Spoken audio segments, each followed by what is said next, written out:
I did get a microphone arm for my chair though. Not my chair, my desk, and it's been amazing. Same. Well, yeah, it's super nice. Maybe I need to. Can you guys hear me? Yes. You can hear We now. can hear you now. I It don't. was How it was long always have I awkward been? holding. You've been muted for a while. I usually hold the mic in one hand and then type with the other, so it's been nice having an arm. I'm just kidding. Oh no. Oh man, yeah. I apparently have been muted. We've been having this pre-stream chat and for a long time, but I've been muted for like minutes without realizing it.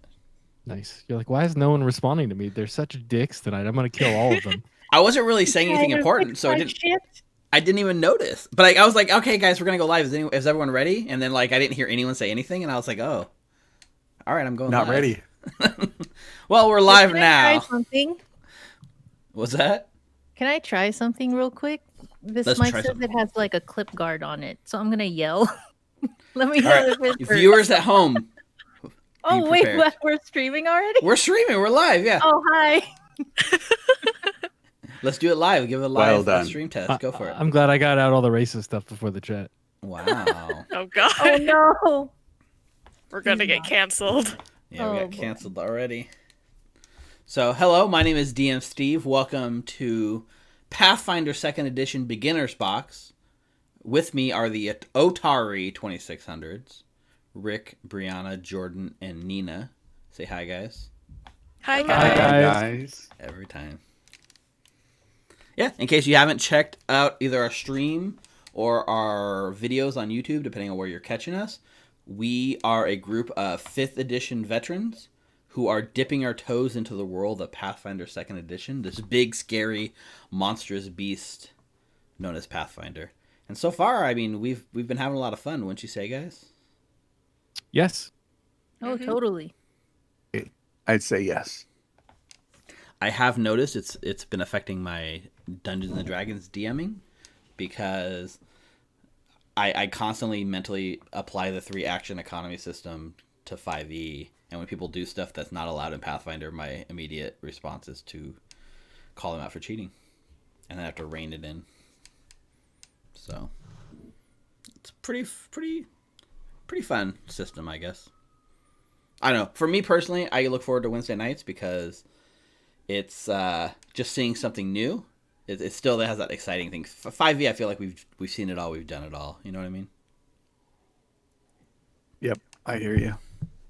I mean, I still have other classes I want to play and try, but yeah, I feel like I've got a pretty good handle on the system.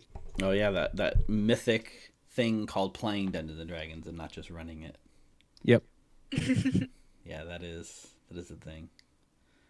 Brianna gave me a chance to play through Curse of Strahd this year, so I did. And then you It was yeah. so good. Mm-hmm. And then you wreaked havoc on my game by deciding to be racist against humans in a mostly human module. well, that is true.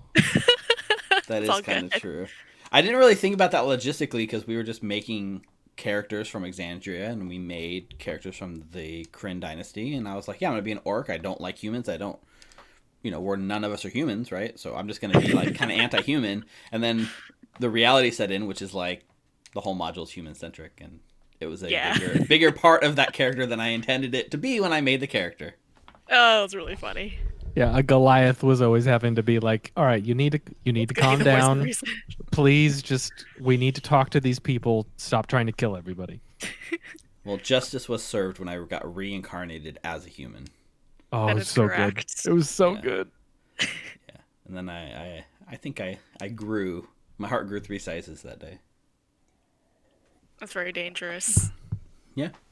So why don't we go around and we can have everyone just introduce your name and your character that you're playing and anything else you want to like put out there into the world. And let's start.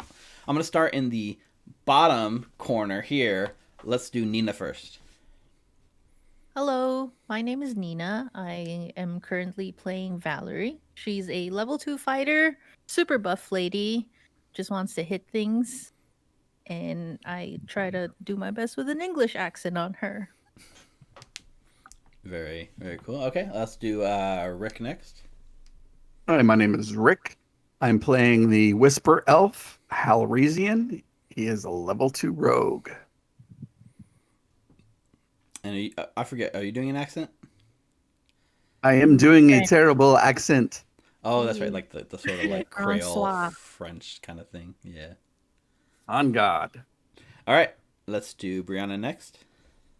Hi, I'm Brianna. I play Ezrin. Ezrin is a human wizard, and I'm doing a very poor attempt of a Australian accent. You are that wizard from down under. Yep. All right, last up, Jordan. I am Jordan. I'm playing Cairo. He's an old wizened man from the south, which everyone hates that I made him southern, but that's where we are. That 'Cause evolved, right? You Yeah, didn't that Yes. evolved. I was just like, just doing the old guy voice didn't seem like it was enough, so I had to add a little something extra in there. Hmm. And the great thing about a southern accent is it infects everybody else's accent work. And by the end of the session, we're all kind of from the south. Howdy. Yeah, Yeehaw. that seems to be the gist of it.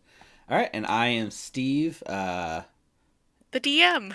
DM Steve. Although I guess for Pathfinder I should be GM Steve, right? Yep. So I am the DM Indeed. GM Steve, and I'm here navigating this group through the beginner's box. So Pathfinder or Paizo released a beginner's box, which is a good jumping on point to Pathfinder Second Edition because it's been out for at least a full year, and then the playtest was like a year before that at least. Right, so it's been out for a little while, but they finally released this beginner's box, which is a box set that says, hey, you don't know how to play Pathfinder, or you don't know how to play RPGs at all, buy this and jump in. And we get to start with a bit of a head start because we have a lot of 5th edition Dungeons & Dragons under our belt, and it's a very similar kind of game with just unique things. So we are just playing through this module, and when I pitched this idea for the show to you guys, I said, hey, do you guys want to come do like a 3-stream session where we can get through the beginners? I said 2, maybe 3 sessions, and we'll get through the whole content. And we just barely got through 3 sessions. This is our 4th, and we are not at the end at all. But it's been great. So There's a lot of content to chew because it's interesting. What I like about it, especially the way that you're running it, GM Steve, is thank that you. we whenever something comes up that's different, we kind of talk about it and break it down and be like, okay, how do we feel about this? Yeah, do we like this or do we not like this? This is how it works. And those conversations I find are really interesting as someone who DMs as well. So I'm really enjoying it. Yeah, I couldn't say it better. And the other layer we're putting on top of it is we're treating it like the video game tutorial. So whenever a new mechanic comes up, the whole game pauses and you have to close the 20 pop-ups that are teaching you about the mechanics. So it's been a good time. So we did level a little early, and we've rebalanced the encounters because of that. How much experience are you guys sitting on right now? That's a good question. I have 208. 208 is what I 208. have. So we're 20.8% into the next level, because the fun thing about Pathfinder is it's always 1,000 experience to level, no matter what level you are. Yeah, that's cool. So it's easy to know how far into the next level you are. So Sorry. we are, we're not out on the cusp of leveling again, but it's cool to know that we did. We spent a lot of time last week figuring out how you level up a character in this system. That was one question I had. I wanted to follow up with you, Brianna, is you took the feat that gave you 2 extra cantrips, right? I did. And I think the rules for Pathfinder say that, like, if you have access to, like, cantrips, you have access to, like, every cantrip that exists in the game. Because in 5th edition, you pick 5 or 7 cantrips, and then that's, actually, you pick, 3 cantrips at first level, and at certain levels you get a new one. But I think Pathfinder cantrips are part of your spell book, and it's supposed to be that every cantrip in the game is in your spell book that you can swap in and out daily. Oh. Well, I picked the cantrips off of the beginner's box Okay. just to simplify everything for myself. Well, so that makes it easy then. So you've got an expanded cantrip list from the beginner's box. So what happened is we're playing the beginner's box, but we were having so much fun, and one of our viewers out there, Kalinga, donated money to us. So I was like, you know what? I'm gonna buy the actual player's handbook on Roll20. The core rulebook, I think it's called. It's not called the player's handbook. What's it called? The core rulebook. This monstrous beast I'm holding here, 650 pages of pure, unadulterated madness. And we bought that content on Roll20 as a drag and drop. So now when we're playing, you can drag and drop anything from the core rulebook onto your character sheet. So, you probably have access to a lot more cantrips than you did before. But I think keeping it simple is probably the safe option. Because we were slightly overwhelmed even last week. That is correct. Yeah. So, overall, I think we're ready to hop in. So, in the past 3 sessions, the group is in a small... I keep calling it a fishing village, but it's actually more of a lumber village than anything. You guys just happen to be in the basement of the fishery. So, I think that's why I have this idea it's a fishing village. But it's actually like a lumber village. Oh, before we go any further... I just remembered I got to actually do Sirenscape. Nice. So we are using Sirenscape, who has a beginner's box module set up so that you can... Oh, no, wait. Oh, hopefully this works. Hang on. Are you guys connected to it right now? No, sir. I am now. Because... Mine's doing the Game Master Me thing Just again. loaded it up. Yeah, I think I have to rejoin the game. Oops. Well, I'm worried because I just got a notification that said that my my subscription expired. Ah, So I think it booted everyone. Oh no. I think it did. Subscription expired December 28th. 2 days ago. Oh, that's so sad. Oof. All right. Oof. Well, the downside is that we won't be having Sirenscape running for you guys tonight. Maybe I can at the break. I'll I can live get it up. somehow. Yeah, maybe at the break I can get it running. But I'll run it locally for us, so that people on the stream and on the video can hear it at least. Because I still have the content and I can still hear it. I just can't make a campaign with the online player. That's a subscription feature. All right. Bummers. Yeah, that's on me. That's on me. It was the end of the year, and this is like when all my stuff is renewing, and I guess that wasn't on auto renew. So I think All good, buddy. I think I canceled it because we weren't using it for anything anymore. Yeah. And I canceled it like 2 months ago, and I had 2 months left on it because I was paying in like 3-month increments. So yeah, that's on me. So Nice. the Otari 2600s. You guys are a new group of adventurers in this town called Otari, and actually. Let me switch over to the live scene because I want to show you guys this. The beginner's box actually comes with a map of Otari that is kind of outside the scope of what we're doing here, but if you wanted to use the beginner's box as a way to like seed further adventures, it gives you a town map with like landmarks and stuff like that. And I believe this sort of location here I'm pinging is actually the fishery that you guys are like under during the course of this adventure. No vision. I Oh, cannot God. see anything. We don't have any tokens on the lair. Oh, because okay, wait, let me turn that off. Brr, brr, brr, brr. Oh, there we go. Oh. Hey, look at that. It Cool. was That's cool. the new dynamic lighting was enabled for this page for some reason, even Mm. though I didn't intend for it to be dynamic lighting. How dare it? Yeah. So Yeah, I You like guys- that. That's cool. it's just a cool little city. Not even a city, like a town. So you guys were hired by the fishery owner, and she has a really cute name, and I always blank on it, and I apologize to this cute NPC. Emily? Temelian? Tamarella? It is like Tamily something, but it was Family it was like- Tandervale. it was alliterative, right? Yeah, there we go. Tamily. Tandervale. I don't know why I can't find her handout. I was gonna pop her face up. I guess it's probably under. It's under NPCs Yeah, and but I don't even- monsters. I don't. Oh, under monsters and then under NPCs. NPCs and monsters. Wow. Good to know what she turns out to be. A monster. Killer. I see it Oh, in my I journal. see. It's under player art handouts, then NPCs. Well, my journal's a lot more full than yours. Wow. I mean, I guess. Burn them, Brianna. Flex. Burn them. So Tamale Tannerville runs a fishery. She opens up from just around dinner time for like this sort of tavernous meal where people come in and they play all kinds of games of chance, unwind, talk about their fishing for the day, their lumbering, and then they leave. It's not like a 24-hour thing. But she noticed that in her basement, something had been getting in and eating her fish that she stores up. And so she put out a call for adventurers for somebody to go down there and find out what's eating her fish.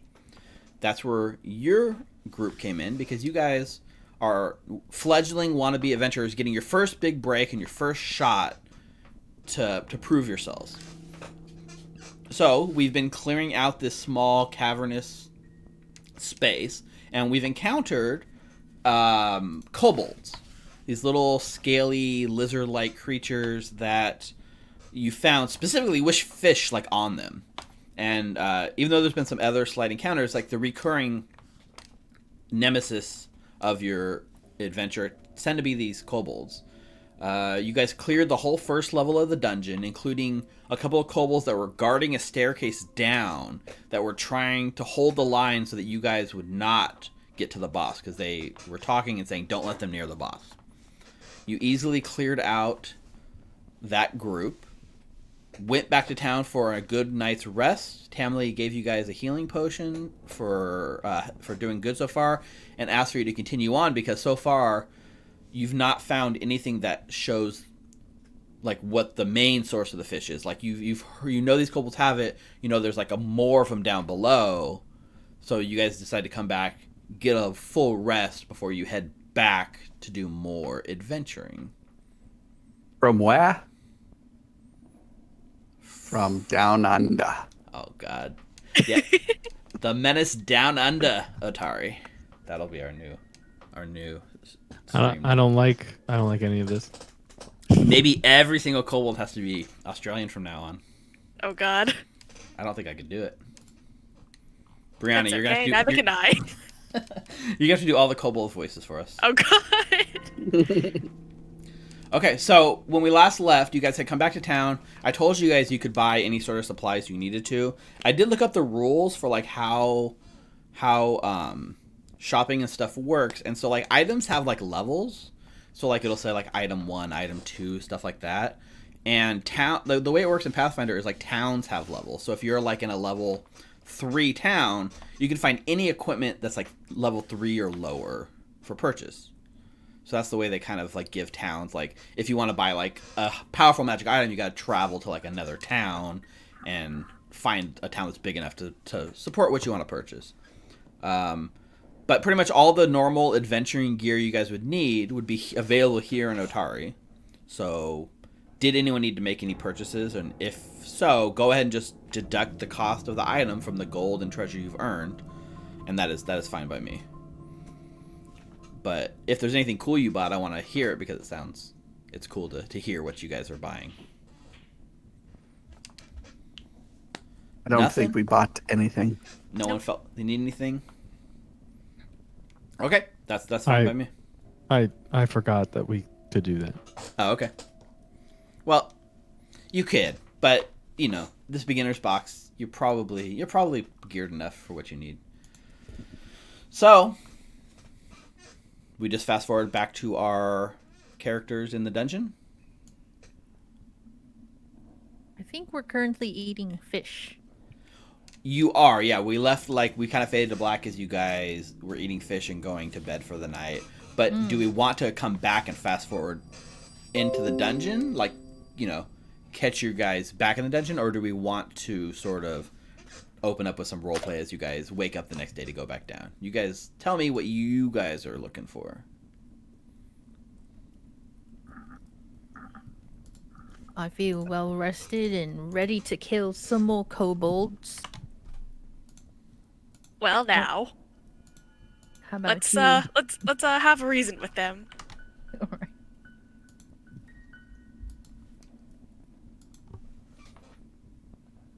What are I'm the just other watching two? Oh. Cairo eat some fish. All night? It's when I woke up for breakfast for sure. Okay. Oh wow. Do you not have fish where you came from, Cairo? I'm actually I've been staying here for a while, but no, originally, I came from a place in the center of a desert, not near the ocean, so Oh, I see. water and fish. Landlocked, I see. Yeah, they were hard to come by. Are you Sorry, eating, I'm like, not doing my accent. Yeah, So the is fish, this like the a fish is delicacy making it for you? difficult. I was confused. For a second. Why, yes, it is. It's delicious. So as you Strange. guys, get your gear all loaded up and ready to go, Tamale wishes you guys best of luck, and she says, hopefully you are able to take care of this problem today. It'd be nice to have that solved, and then I can pay you the money I promised you. What was your guys' payment? Like what, 10 gold each? Yes. Yes. Sounds right. Think so. So, yeah, you guys, last minute preparations. Anything you want to say to each other before we fade to you guys montaging back through the dungeon? Nah. Do this. Okay. So we go, there's like a montage. You guys go back down the rickety stairs into the cellars, stepping over the decaying rat corpses through the tunneled in wall, down the nemesis rope and the slippery wall, through the burned out spider cave, past the undead shrine that you guys, unbarricaded and desecrated. You do pass the room that has the bowl of magic water that's still there, if anyone wants to stop by and take a swig. Because it was a once per day thing per your recall knowledge, right? Mm-hmm. So if somebody wants to try to drink and add that to their character sheet, they could try.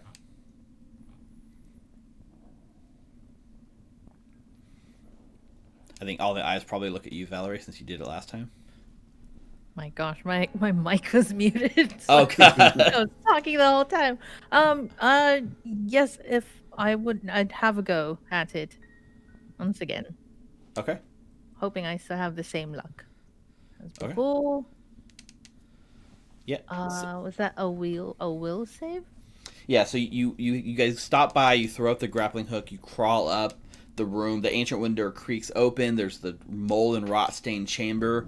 On this shrine is this nice bowl of very pure looking water. You pick it up to your lips, drink from the bowl, and it's a fortitude save. Oh, fortitude. Alright. Here we go. Ooh. Is that a Nice. crit? No. 20. Very nice. Oh. Not a crit. Yeah, it's 18. The DC was 20, so it's a success. So you drink, and you can, as you drink, that familiar sensation of the ocean waves crashing into you, and you feel the power of the surge that just, goes to your fingertips, and you feel good. And again, you can call upon the ocean's might to reduce a critical hit into a normal hit as a reaction once during the next hour. Okay. Got it. Does anyone else want to try? I don't think so. Not taking my chances. It's a will save. Fortitude. He looks at Valerie. Fortitude? Nah, I'm good. What's a will save?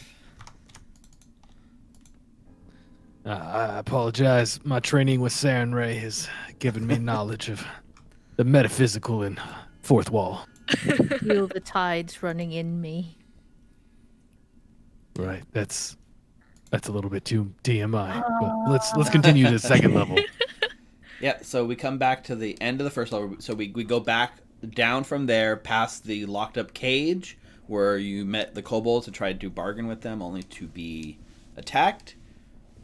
Step through the narrow hallway with the giant rocks that had fallen and shattered on your heads earlier. Through the shrine, what was it called? The puzzle room, where you had to riddle out the 9 coins. Past the vault, where you unlocked and earned a bit of treasure, and finally back into the room where you fought the kobolds, and you guys are very cautious as you approach here, but it appears that nobody has come back down and repopulated it, so it's still cleared out. And you didn't actually get a description of this room last time, so I'll read the full description, which is on the far... it's a massive chamber that looks like an audience hall. On the far side, a broad set of stairs leads up to where a throne might have once been, and that's kind of where your tokens are standing right now, which is... you can see the ground is like completely scraped up, almost like something heavy was dragged away from here. Pillars support the high ceiling, and the ruined tatters of once decorative banners still hang from them. A decorative tile pattern centered in the middle of the room shows through the grim coating of the floor. And the last thing you guys have now is to like go down this sort of spiral staircase deeper into the dungeon. Cairo, Yes, Lass. if it's all right, could I ask for Serenray's blessing for this sword once again and just light it up? Oh, yes. Yes, of course. Much appreciated. Thank you. Yeah. And as a cantrip, Oh, way better. The light I cantrip. couldn't see. on the so we have two options for Sandray's blessing. I can do it on your fabulous lion shield, so that way wherever you point it there will be light, or I can put it on the blade of your sword. The blade of my sword sounds a little bit more poetic. Like, imagine I'm swinging down on the kobolds and there's light behind it.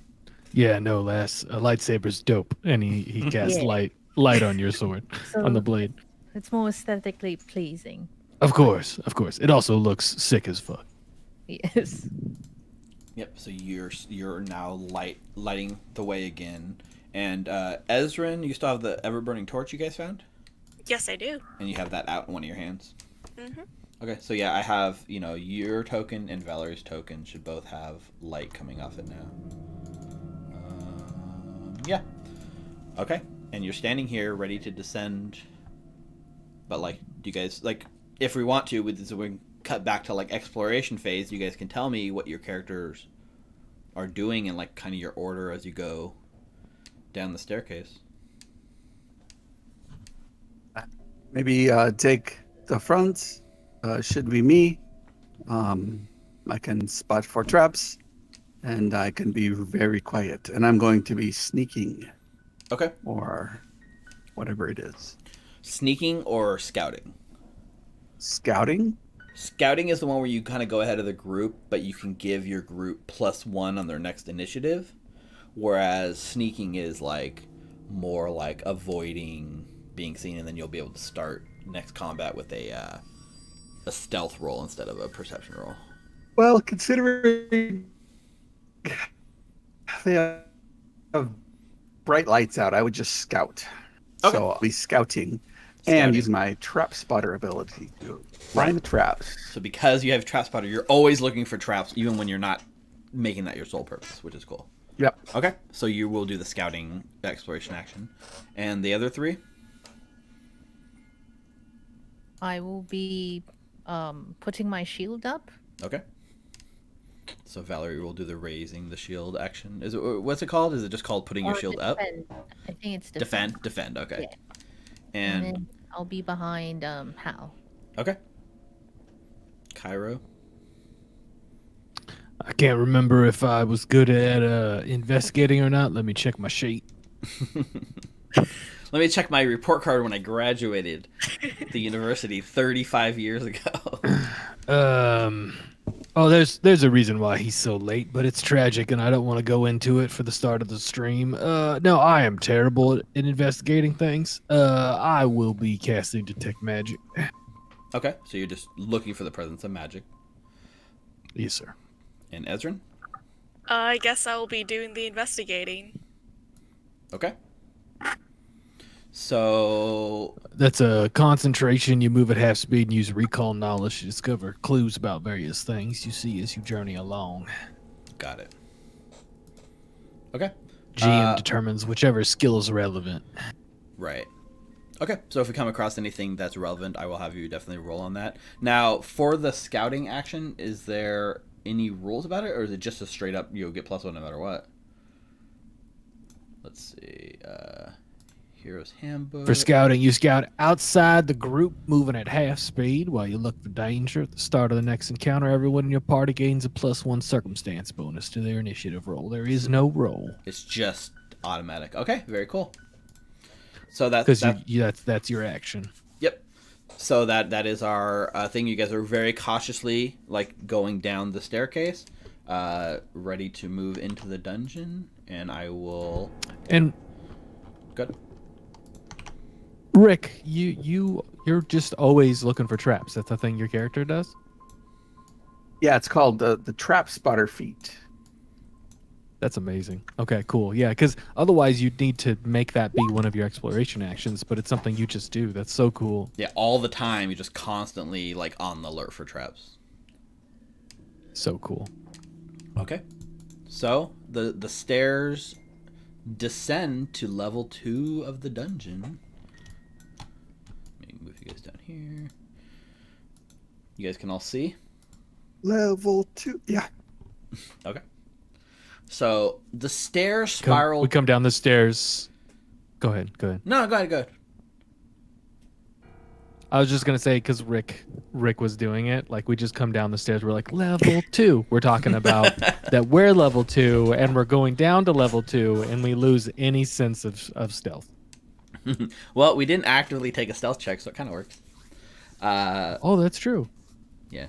So the stairs spiral down deep into the earth before ending in a chamber that looks like it's been prepared specifically to defend against intruders. On one side of the room, a table has been turned on its side to provide cover, while on the other, crates and barrels have been piled up to create a second barrier. Can everyone tell me their perception DC? So that's your perception plus 10. 18. 15. 18. Nina, I think you're muted. Damn it. Oh no. I was saying 16. 16. Yeah. Okay. So the first two, the only two that really would have eyes on the room as you kind of like narrowly slip in here would be Hal and Valerie. And with your guys' perceptions, you can... I have an 18 too. I'm an old man, but I can see super good. Well, no, because you're still in the super stairwell, good. right? Oh, son of a bitch! You're totally right. So they're kind of leading the stairwell, so they're the first ones coming into the room. So as you get to the bottom of the staircase, and they kind of are the first two that can kind of peer in. Like I did a light on your token, you can kind of see a sliver, but they got like a pretty good view. That's true. So you guys, like, the first thing you guys notice is that there appears to be a couple of kobold, like a couple of something, and you're pretty sure they're kobolds based on the size you can see. And they're crouched and hidden behind the table and the barrels, like ready to ambush you guys. What do you want to do, Hal? They look like a bunch of idiots to me. They're not hiding very well. I would like to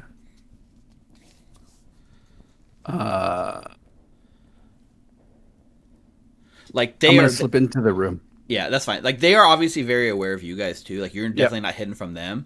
So I think what we're going to do, because you're coming in and, like, that's going to, like, trigger them to, like, do their thing, is let's just have you guys roll initiative right here. Everyone just make a perception roll, and that'll be your initiative to start. The kobolds are starting initiative with their stealth roll that they had, which was not very high. Where's the initiative tracker? There we go. It was only a 47, so we should be okay. Now the kobolds only had a 14. Oh, they suck. So we get a +1 for scouting. Good call. Because of your Yes, scouting, everyone gets to add +1 to whatever they roll. 13. I'm going to add them to the. Oh, I total suck. levels. I suck even more. You and me Wow. Double natural ones. Wow, we suck today. It's okay. Get it Oh, all out. also just remember, guys, you all get a hero point. Oh, So shit. Everyone has a hero Oh, point to start the session. Oh, do we all clicked the wrong automatically one. get a hero point every start of the session? Yes. Yes. You start the session with a hero Ooh. point, and you accrue them, but you lose them at the end of the session, and you start with one the next session again. I see. Yeah, so if you got more than one, you definitely want to use them because you'll get one back. Steve, could you add me on the turn tracker because I clicked the wrong one? Absolutely. Thank you. At least you match the actually pretty damn stealthy kobolds.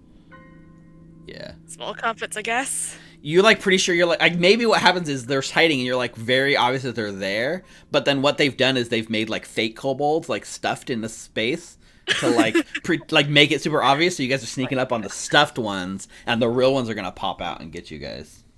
Ah, So let's go ahead and sort by descending. So in Pathfinder, when there is a tie between the players and the monsters go first. So that means, even though you tied them, thanks to the +1 from Hal, you did not beat them. So, even though Speaking of our scout, he's not on the turn tracker. Oh, good point. I added you, Rick. You can edit your... You already? Big 9. Plus the 1. Big 10. Big 10. So because you and Cairo both got 10, you guys get to choose between you who wants to go first and who wants to go second. Alrighty. What do you guys think? I think that's great. Who you want to like it is right now? Well, do you want to go? Yeah, that's... Okay. Yeah, Hal, do you want to go before me? I mean, you're so much quicker than I. It only makes sense. Yeah, that works. Okay. So We got the same bonus. as this combat starts, there's like a pause and a tutorial screen pops up, and it says like, stealth is a good way to get the drop on your enemies. Attacking an enemy who is unaware of you leads to the flat-footed condition, which some enemies can take advantage of. And then there's like a, press OK for the next screen, and you push OK, and then it says, but because these kobolds are less hidden than your passive perception, you are not caught unaware. Despite the fact that they're going first, you're not surprised, so you're not flat-footed against these attacks. Okay. So this first kobold pops up. It's kind of like hiding behind the cover. It pops, like kind of like stands up. It's not really crouching, but it like kind of comes out from behind cover, and uses its crossbow to. Wait, what does it have? It has a crossbow. So it uses crossbow and it takes a shot at you, Hal. That is a 27. Mm-hmm. oh my god. Is that a crit? What's your AC? 19. No, so it's not a crit. So you take 5 piercing damage from that arrow. And then it uses its second action to reload the crossbow. And it uses its third action to take cover behind the barricade, which gives it like a more cover. That's basically like ups the cover. Let's see, wait. How does that work real quick? There's a sidebar for combat, right? No. Basic actions. Is it not in the basic actions? I guess it's not. Let me look it up real quick. Be under skills. Yeah. To take cover, you are benefiting from cover near a feature that allows you to take cover or are prone. It says, you press yourself against a wall or duck behind an obstacle to take better advantage. If you have standard cover, which they did, they now have greater cover, which gives them +4 circumstance bonus to AC and stuff. So he's just using actions to take more cover behind the table.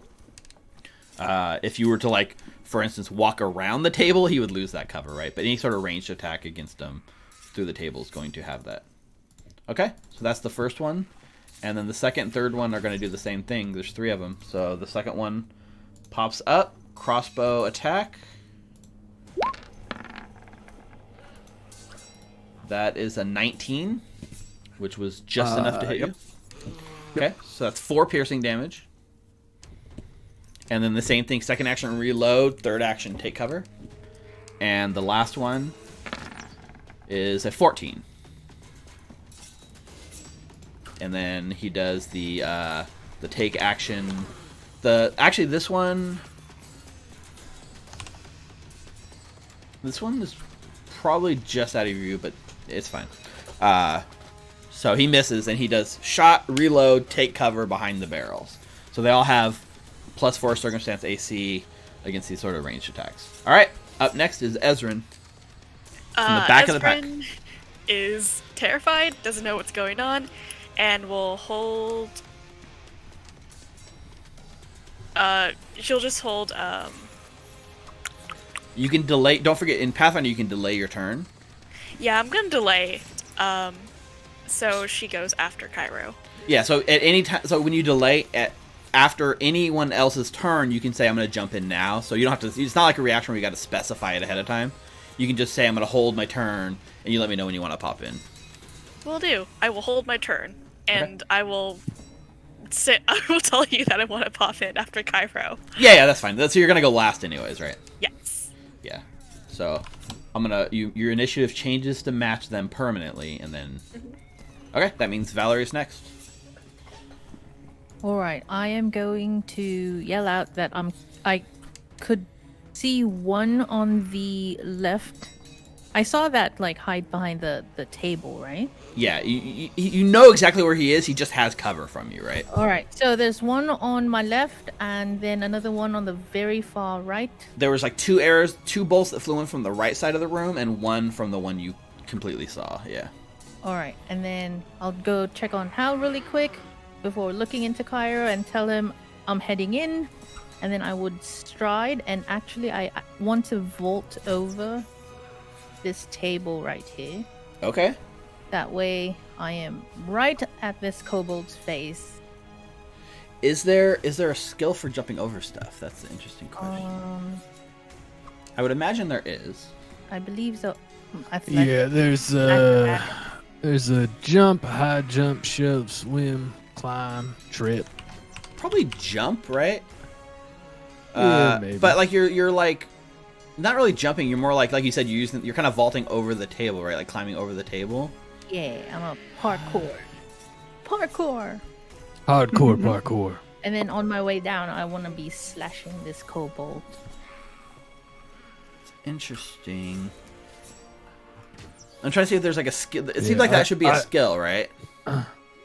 Yeah, I don't see slide across the top of a police car to get to the other side in the skills area. Same here. Why is there no parkour skill? Yeah, what the hell? Let me see.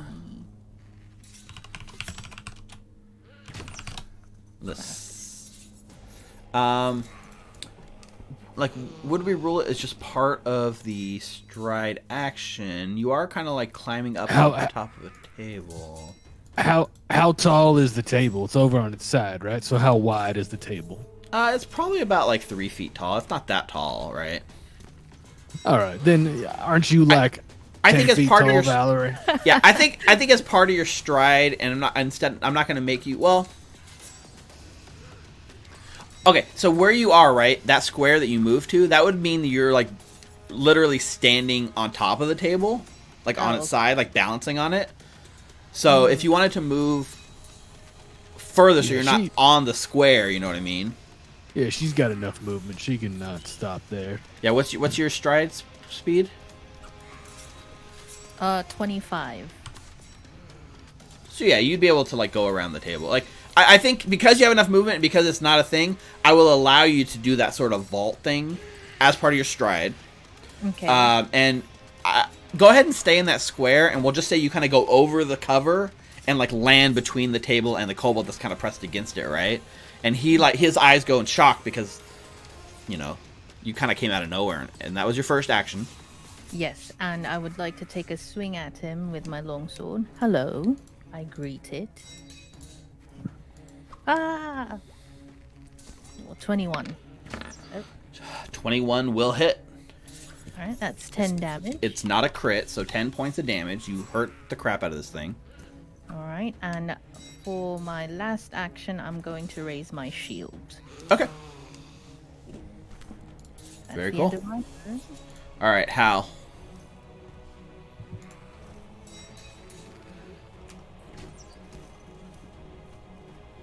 Are you muted, You Rick? might, yeah, it might be I see muted.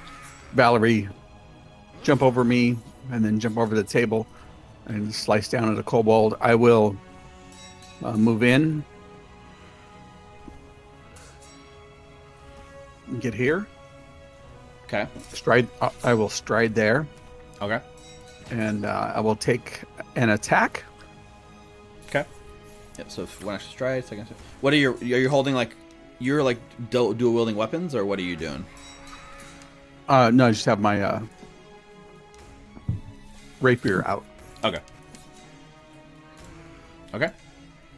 No, my short sword +1.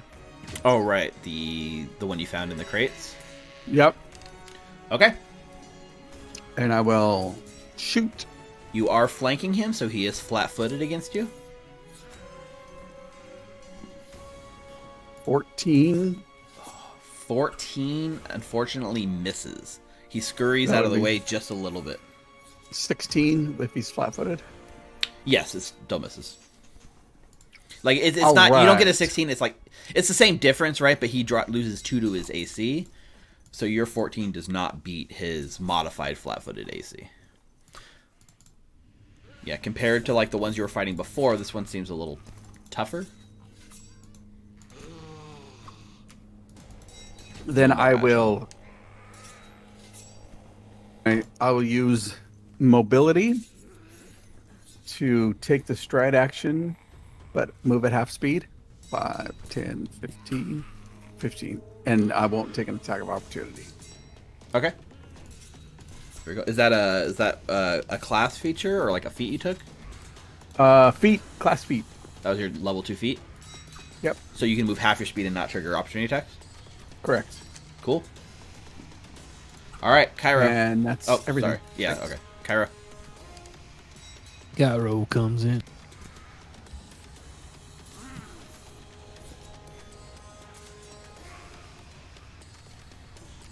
Would he still have an AC bonus? This fella. He would, yeah. Well, He- shit. He's like pressed down between the crates and putting that between you guys. Unless you can get all the way around the barriers, then he's going to have the bonus. How about if I do the same fancy thing that Valerie did, That's fine. and I end up right there, so I can get next to this little boy? Okay. All right. I'm gonna smack this little kobold with my sword. Isn't it a scimitar? God. Yeah, it's a scimitar. God, that's like the whole Siren Ray thing, isn't it? Isn't it like in Pathfinder your clerics are like tied to certain weapon types?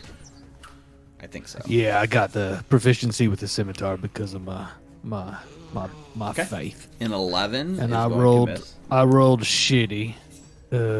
Really? Oh. I only get a +1 using the scimitar? Why am I using the scimitar? Did we have this conversation earlier?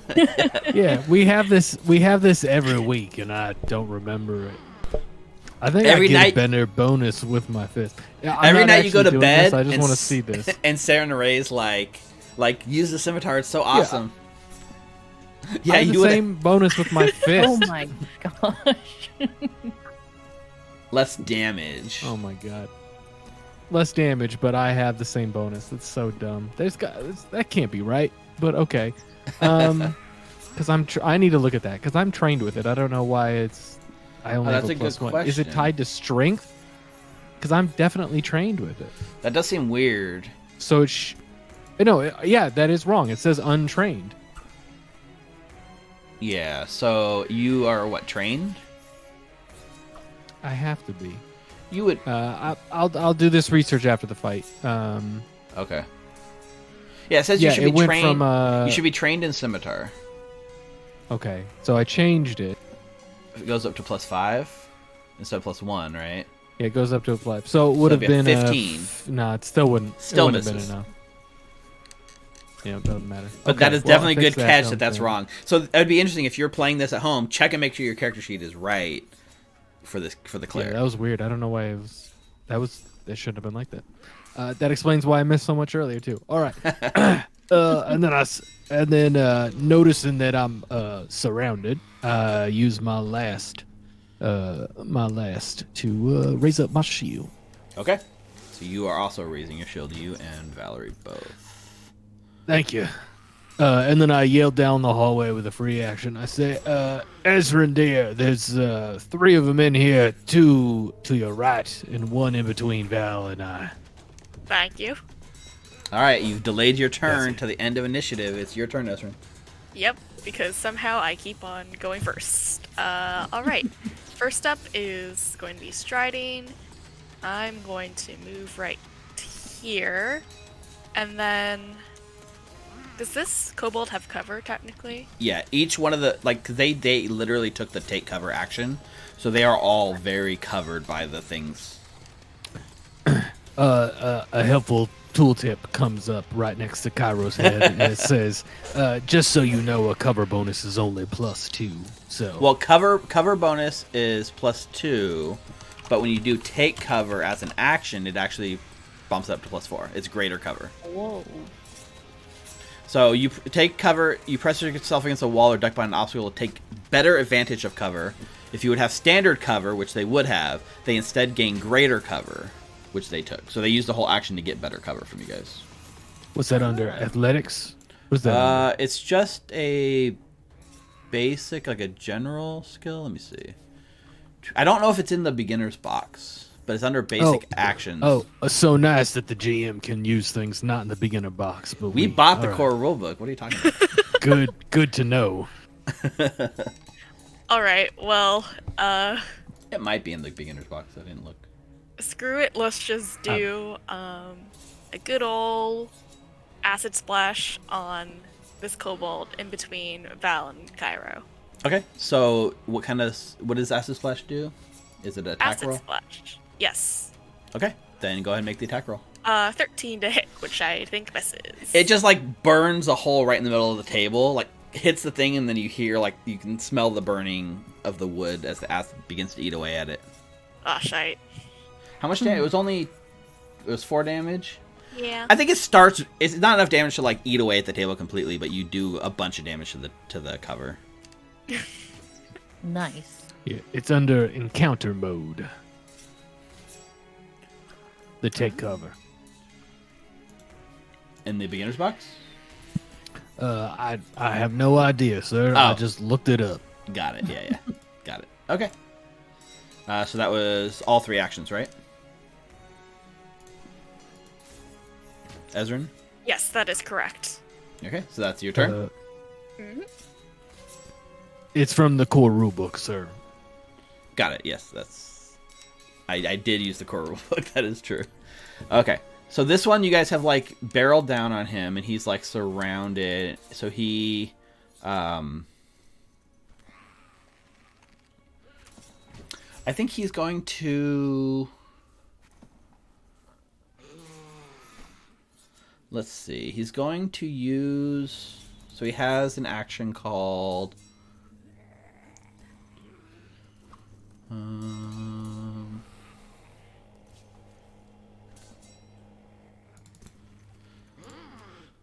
Yeah, I think he's going to use his hurried retreat action. And so he's going to move up and try to move back away from you guys. So I think you have... Do you both have opportunity attacks or just... I know Valerie does, right? Just Yeah. Valerie. Okay, so you can use your reaction to take the opportunity attack if you'd like. Oh, I still can? Actually... No. You don't have to, but it does use your reaction so you won't be able to, like, absorb an Yeah. attack, right? Mm. Okay. No, I'm good. So he scurry. run He away. has, let's see, 25 feet. So that's 5. That's 10, 15, 20. He actually can't. Oh my god. He has to take 2 strides to get enough away from you guys. So he takes the second stride to get back here into the corner. And then for his third action, he's going to fire his crossbow at Ezrin. Oh boy. You're in the doorway, you're very squishy looking, and he likes his chances against you. Of course. It's an 18. 18 does in fact hit. That is 8 piercing damage. Ow. Ooh, zigzag, zigzag. Okay, and then this one here, like pops out of his cover, takes the crossbow, sees that juicy target in Ezrin, and Oh boy. fires his crossbow at you. Alright. That's a 19. 19 also hits. 2 piercing. Alright. This one hits you in a less critical spot. Okay, cool. That's just your pinky. But I need it to cast. And then I think he drops his crossbow. With the second action, he draws his sword. And I think he takes cover again. Okay, and this one here will also do the crossbow strike on you, Ezrin. My goodness. It's a 25. Yes, that does hit. Okay, it's not a crit, luckily, because you have 16 AC, so that's 6 piercing damage. Alright, I'm at 8 HP now. And then it uses its second... May I suggest... go ahead. No, he uses his second action to reload his crossbow, and his third action to take cover. And that's all the kobold's turn.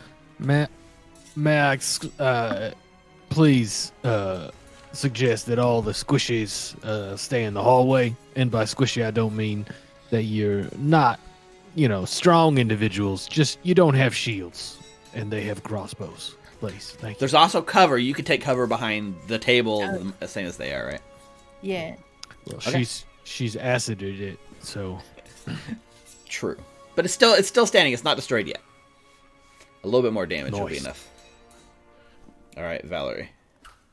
All right. So, with my free action, I'm going to tell Ezrin, hide behind this table, and then I would run to this kobold right here for my first action. I'll take a stride right there, and then Sure. I'll attack him with my longsword Okay, go ahead. for 20. 20 hits. That's 5 damage. 5 damage. It's not a crit, but it does hit. That's the one that got his sword out and is kind of taking cover from Ezrin at least. But you come up blindside him on the side. Yes. He would not have cover from that attack for sure. Yeah. And for my last action, I'll just raise my shield again. Okay. Hal. So I'm gonna drop my rapier and pull out my short bow Okay. and fire an arrow at this guy. Did you stride? Because I thought you move a square. Okay, just from there. Because he I does. don't know what difference. Yeah, not much of a difference between the two, especially from here. He took cover behind those crates, so he's gonna have a Yep. big AC bonus against you. If you went up to the north side of the room and kind of got around the cover, he would have less cover, but you'd still be shooting through Valerie. But Did this one take cover? the one in the corner did not take cover. Only the one. Yeah. The only ones that took cover are the two behind the crates. That guy in the corner, he had to double stride and shoot, so he's not. So that one's an open target. I will shoot at him then. Perfect. I should probably mark these guys with cover so that we know that they have cover. So yeah, you can fire 18. 18 hits. He is not flat-footed 5 against you, piercing. so you don't get the sneak damage. 5 damage. Hurts him, but he's not dead. He has 1 hit point.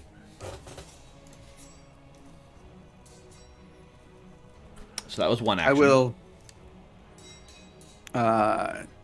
take another shot at him. Okay. Come on. A 4. I'm sorry, a 4 misses.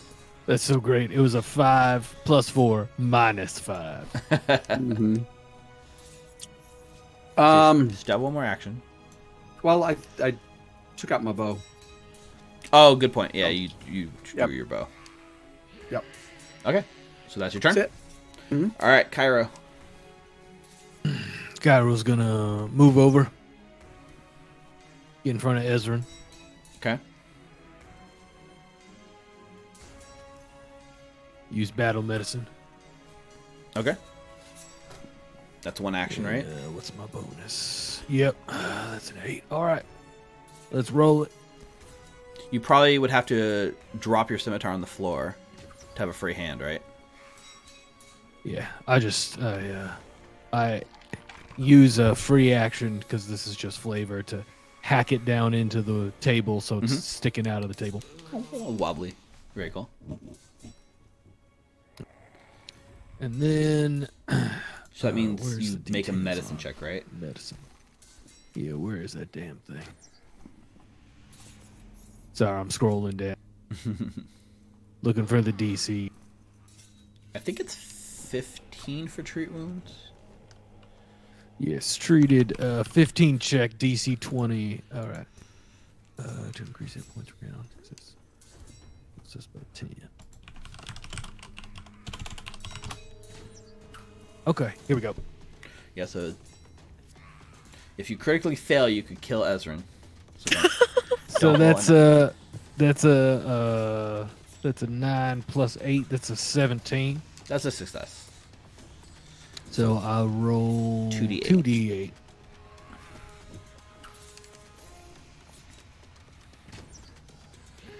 That's 15 points of health. Wow. Thank you kindly. And I say that's to soften the blow of my harsh words about your choice of standing location. I hope you don't hold it against me. and then I turn back around and I raise my shield Raise your shield for your third action. Awesome. All right, Ezrin. because that's all I'm really good at is raising my shield. Ezrin nods her head, says, "Much obliged." And we'll take a step right here. Okay. And let's do Ray of Frost on this guy right here. Okay. Is that an attack roll? Yes, sir. 19. Because he took cover and he gets the bonus to the AC. Boo. It just like again, like I think what is it, 6 points of damage with the 19? Yeah. So I think you like blast like part of the crate and like completely like take off the top half of the crate and like it doesn't hurt him, but you can see like he doesn't really have that cover to hide behind there anymore because you've blasted the cover. But it misses. Boo. That's all for my turn. Thank you. Okay. Very cool. Kobolds get to go next.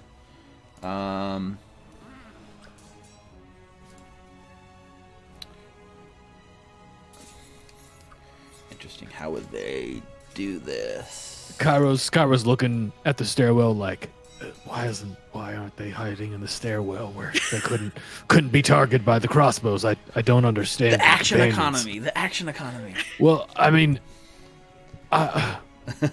sure. I mean, it was just okay. Okay, so this I'm little only guy, good at holding a shield in front of people. this little guy with the sword drawn, he's going to scurry with one action like here and here, kind of like around you, Valerie. Mm-hmm. You don't have opportunity attack, right, Cairo? I don't even know what that means. I'm a follower of Saren Ray. So he loses cover, right? He comes out from behind his cover to get right behind you, Valerie, and then he has his sword out and he readies his action to stab you the minute one of his allies, like kind of like they're gonna double stab you from both sides at the same time. That's what so he's holding his action. It's all right. Okay. All right, this other one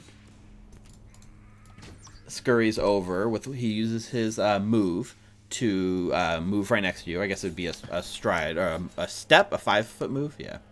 And then he uses an action to drop his crossbow and pull a sword. No, he did that last turn. Okay. They both fired. They fired the crossbow. Wait, one of them did. Was it only one? One guy specifically. I remember the one guy dropped Like got his sword out and dropped his Yeah, crossbow. it was Did the it other was one this not? fellow here. I thought two of them No, did. Maybe they both not. had. No, they both reloaded their. Yeah, so he would crossbows, have to these two, drop his and got crossbow and cover. draw his sword with one action. Good call. Step over with the second action, and with his Yep. third action, he's gonna stab you. And both the kobolds are kind of Yeah, they like doing both this. stab. They do this little stabby Nice. stab surround tactic, that like the swarm tactic, and you get flat-footed by them, and so they both kind of strike. So I'm gonna roll one at a time. Okay. You are flat-footed, but you have your shield raised. So the first strike is a 14. Misses. So that misses. And then the second one is a 22. Hits, but I'm gonna block it with my shield.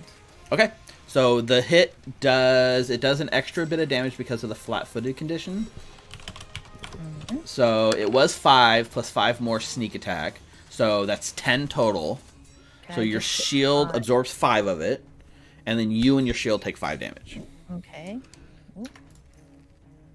But that was like both of theirs full like turns to pull off that little maneuver, and they're kind of flabbergasted that it didn't work. Very smart of them. That's actually pretty cool. They Oh, are very tactically like swarm minded. And then this guy in the back, he uses one. Oh god. Yeah, he uses one action to load his crossbow because it takes an action to load it. A lone kobold. You're ugly. He uses his second action to... I think he's going to like stride, like take the move action to get behind the crates, and then his third action is going to be to take cover. And you're a scaredy cat. Actually, his next action is going to be to hide. Instead of take cover, he's going to hide. He's going to take a stealth check. He only rolled a 15. I don't think that beats anyone's passive perceptions. So he is not hidden to anyone. I see you, little kobold. There's like the barrels are like the bottoms are missing, so he's hiding behind the barrel, and you can just see him. Yeah, Idiot. what an idiot. They're dumb in some ways, but they have good battle tactics. All right, Yeah. Tactically sound, physically dumb. that's true. All right, Valerie. Alright, so I'm going to hit this first one with my longsword. And take They have an int of 0 and a wisdom of 3, so I guess that kind of lines up. for 25. 25 hits. Alright, that's 8 damage. 8 damage carves into this kobold. He's still up. Alright, I'll take Damn. another hit. You're attacking this. Wait, which one are you attacking? This one here? This- Oh, the one behind you. Okay. He is still up. Yeah. Oh Oh, my- natural 20. 25! Ooh. I think you hit the wrong thing because it didn't do damage. It I also Attack 2. didn't do the. Oh, it did do the -5. Yeah. Yeah. So when you do the next attack, you got to do on the same line. If you switch lines, one of them only does the attack roll, doesn't do any damage. Okay. So go ahead and roll another one just for damage amounts, or you can Well, manually roll it's the damage amount. what is it? It's 2. It'd be 2d8 plus Okay, 4. so let me roll 2d8. It would be. Wouldn't it be D8 plus 4 times 2? Oh yeah, you're totally right. So do In yeah, 5th yeah, edition, yeah. it's times 2d8 plus 4. In Pathfinder's, it's 1d8 plus 4 times 2. Or 2. Yeah. So just roll. see how it says So critical 9. damage, 18. Yeah, so it's 1d8 Oh yeah, plus 4 it did times 2. it did it correctly. Yep. Yeah. So it's 18 points of damage. That second attack is enough to decimate that kobold. Just Okay. tears through him, and he is no longer. Made it. Oh my. Oh For my. my last action, I'm going to raise my shield once again. Okay. And that's the end of my turn. All right, Hal. All right. I will stride past. Is this one in cover? Did this one take cover? Or, no, because it just took an attack, right? Yeah, So he it's did not actually in he did not cover. use the take cover, so he doesn't get the +4. But with this crate, well, This we one did. said that this crate was destroyed, so he doesn't have cover at all from you guys. Good to Here, this guy has cover, but he did not use the take cover action, so he just has the partial cover bonus. Just +2. All right. So I'll put the this kind of cover marker on this guy. I will stride to there and Okay. then shoot a short bow at this guy. Go for it. 21. 21 hits. But 2 piercing. 2 piercing damage. Okay. And then I will stride back into the hallway. stairwell. Yep. Very cool. Cairo. Cairo's gonna say, "All right, this is probably dumb, but what can we do?" It's like, yeah, you like come around the barrel, right? The guy that was trying to hide did not hide properly. I go, "What's up, scaredy cat?" With my second action, because that was 5. With my second action, I will take a step. And with my last action, I will raise my shield. Okay, so no attacks, just flanking. Yeah, you know, I love my sword over there on the table, and I'm not really that good with yeah. it. So I'm just gonna give a bonus to Valerie and Ezra, Yeah, do you because have this one's technically flat-footed right now. flat-footed against the people engaged in melee? Oh, actually, because you're not Yeah, wielding a yeah. melee weapon, you're not threatening it, and it's not flat-footed. I can attack with a shield, can't I? But it doesn't count to. I think the rules are you specifically have to be holding. That's a good point. Let's look, because it calls His out weapons are fists. to flank a Yeah, foe. fists You don't and your count. ally must be on opposite sides. You and both the ally have to be able to act. You must be wielding melee weapons or be able to make an unarmed attack, which I guess would be like a monk thing. Or can anyone punch? I have a fist ability on my sheet. Interesting. I showed you all it earlier. See? Oh, it says almost all characters start out trained at unarmed attacks. So wouldn't that mean like anyone is always threatening all the time? It seems weird to Well, say. if I was holding a wand or something in my other hand, then I guess would not that's be able true. to. If you didn't Right. have, like, if you were holding something that wasn't a weapon in your hand, then you wouldn't be able to. So yeah, that makes sense. Okay, so yeah, then you are threatening because you can punch this thing. You're not holding like a, I don't know. What could you hold that wouldn't be able to hit? Like, I guess if you had your healer's kit in your hand. Yeah. Yeah, I'll just pick up the sword with an action. Well, you can't. Or You, is, does we, that, we did is say that you a are part of my movement action? That would just be interacting with an object action to pick up the sword.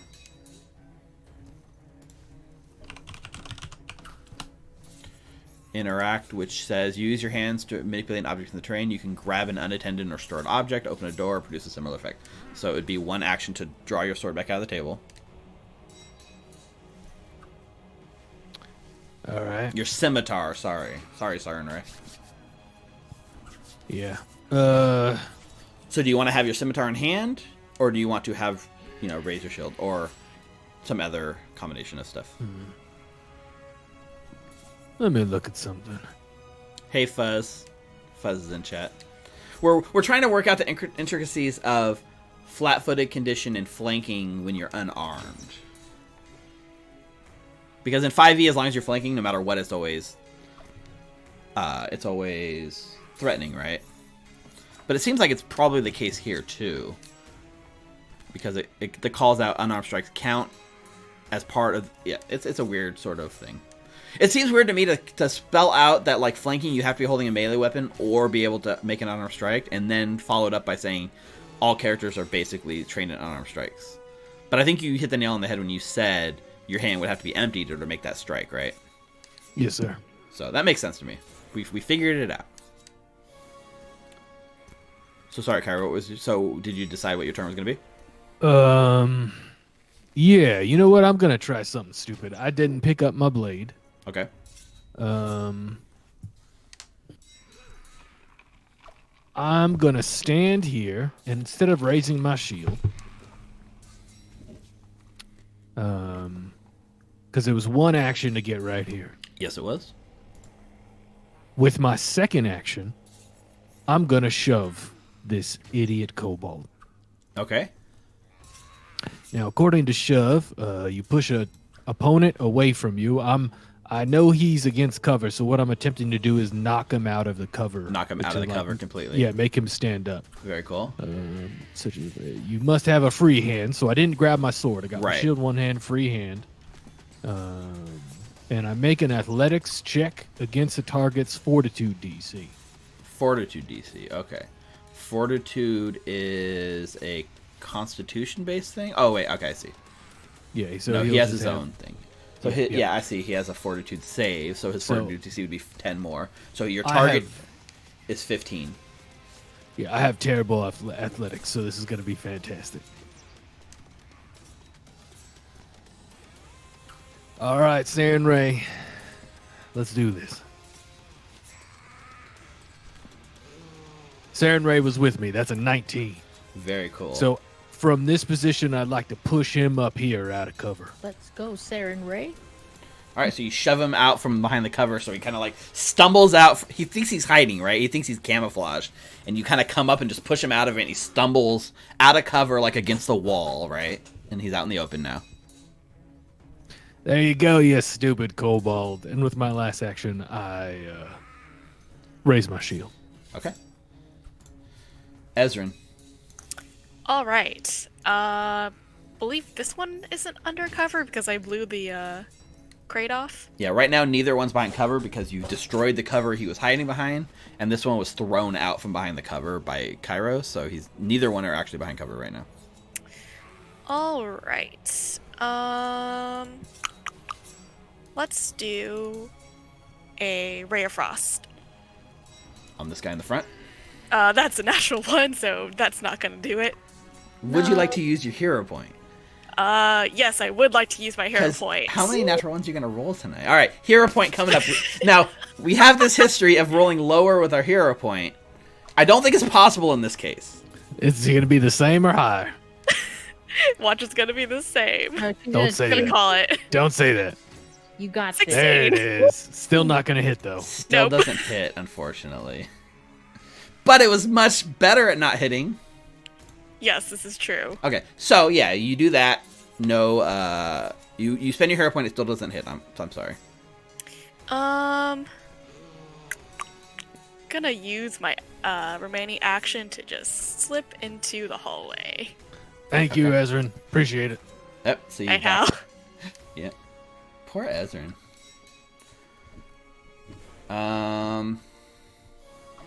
Cairo's just happy he did something and it succeeded. Oh yeah, this guy does not have cover anymore, so let me get rid of his icon. I think this one's just gonna go toe to toe with you, Val, and try to stab you with his short sword. So short sword attack with the first attack. Ooh, that is a 28. Oh wow, I'm gonna block it with my shield. Okay. So that is 4 damage. You block it with your shield, which absorbs all 4 damage. You take none. Perfect. He's going to use his second short sword action to short sword a second time. Right. That's a 15. Misses. Okay, and then he's going to use his third action to scurry away from you back into the corner. And you already used your reaction. The one that you threw out of cover at Chiron, he's going to use his first action to step next to you. Yeah, come here. Come here, you little And then kobold. he's going to use his second action to short sword attack you. That is a dirty 20. That hits. I will block it. Yeah, so you have shield block too. So it deals 2 Yeah. damage, and you absorb it Nice. and take none. You're so adorable.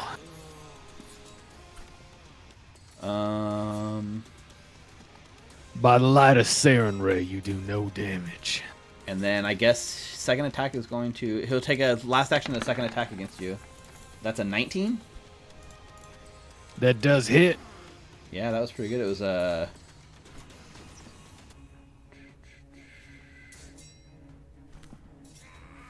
14 plus 9 minus 4. Yeah, okay, that's pretty high. So that's 3 piercing damage that does get through. That's their turn. Nice job, little kobold. You said 3? 3, yeah. Man, All right. roll 20 is freaking so slow. Your turn, Valerie.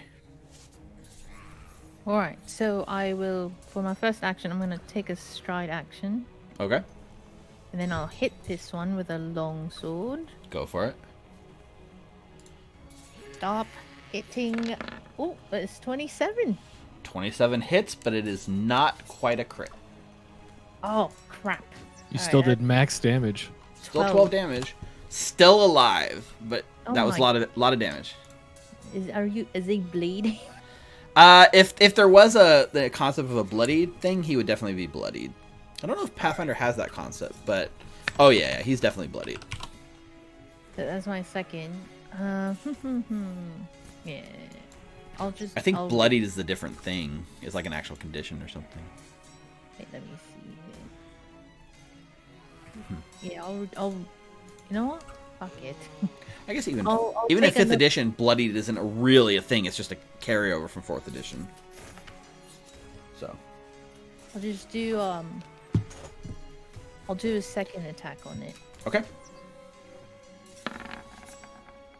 I did it on the line. So it's 24 the 24 does hit. or 6.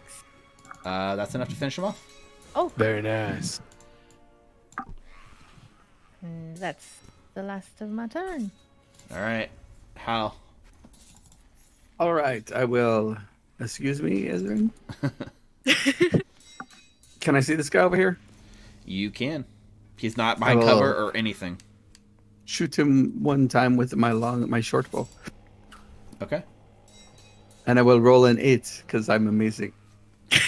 Hero point. No, Okay. So the 8 misses. I will move up to here and hide behind the barrel. Nice. Okay. Just 19. so wait, And you took a stride action to come out of the room, right? oh, that's right. And I then shot. a shot, and then another stride. And Yep, I gotta remember this. right, it's a little different, right? You could, in theory, have moved like over here with your stride, right? And then shot and ducked behind the table because you would have cover. You know what I mean? Mm-hmm.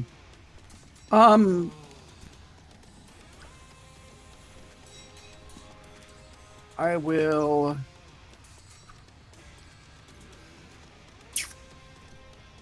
I'll just move back. Okay. All right, Cairo. That's my turn. All right. What to do, what to do. This little ambush is taking like they've taken more like beating than I thought. I thought there'd be more pushovers. You guys have historically bad rolls in this module, I must say. Yeah, it's definitely just the module. All right. You know what? I'm gonna punch him. All right, punch him in the Yes, face. Punch him. Let Saren Ray flow through you. That's a natural 2 for a 3. Sorry, 3 does not hit. Let's try punching him again. Do you not have any offensive cantrips? Another 2. No, I'm a priest. But you have burning hands. That's interesting because like I'm not gonna use a spell on one kobold. well, it's just weird because like in 5th edition, right? Like you would expect like I didn't pick my cantrips. right. Do offensive cantrips exist for clerics? I believe they do. Interesting. Okay, I was just curious. It's All just right. weird. Third action. I'm gonna raise my shield. Okay. Ezrin. All right. I am completely not optimistic about how this will go, but stride. Do And it. then good old can't. Let's do something different. Let's do daze. on this kobold right here. I'll pop Alright. it in chat. Refresh me on days, yeah. So it automatically takes 4 damage, and then it has to make a will save. Right. Well, if it has 1 hit point, so it's dead. Okay, cool. Never mind. All right, so you reach in and you're like, I'm not gonna miss anymore, and you use the spell that can't miss, and it worked. Ezra looks pleased with herself that she managed to contribute. Yeah. Fuzz asks, can dead characters make will saves? I look at Ezrin proudly. It did it. It I died. kindly. Yeah, I don't think they can. So yeah, so with the last kobold goes down, you guys manage to take like a couple of deep breaths. Doesn't look like any more kobolds are coming out, but you know the kobolds seem to have set up some sort of defensive fortress here. You can see, you know, this table and these barrels all facing this wall. There seems to be more like barrels and crates like barricading the north passage, and then to the west, you can see just beyond what looks and sounds like a fountain, like with flowing water. Well, I'd say that's. Oh, fuck. The stupid southern accent. Southern. I'd say that. Oh my god. Oh, you guys get Damn it, Jordan. You guys get 90 experience for overcoming the Yay. kobolds. So take your 90 experience. This was originally at level 1, it's 2 kobold scouts, and at level 3, I did the 3rd kobold scout, which bumped it from 80 experience to 90. All right. I'd say that the northern passage is where it's supposed to go, but I think we should check this fountain out. Well, give me after you approach the barricade. So like this looks very similar to the barricade that was with the undead. It's just a bunch of stuff piled to like block off that passage, and even the construction and the materials. You're pretty sure whoever built that last barrier probably also built this barrier. But give me a perception check, Ezrin. Oh boy. Let me find that. 13. Okay. So what you pick up is you're kind of like looking at the barrier. You pick up that like there is a smell that sounds like rotten fish and sweat just oozing off of this like barricade. I can hear smells. No, Yeah, sorry. You Anesthesia. just found. Yeah, no, it's not here. What it'd be smell? You can smell rotten fish and sweat. Hold on, y'all. I grab my sword, I sheath it, I go up to Hal. Hal, I'm gonna treat your wounds really quick, but we need to check these bodies. These individuals might have some gold or something on them, or at the very least, they might be thieving fish. Yeah, so you go over the bodies. There doesn't look like they have any treasure or gold on them. They all have like a crossbow, a short sword, a set of leather armor for kobolds, and no fish, surprisingly. Well, I guess it's okay then. All right, so I got a 24, which is not a critical success, but it's still 2d8. And that's treating wounds on Hal.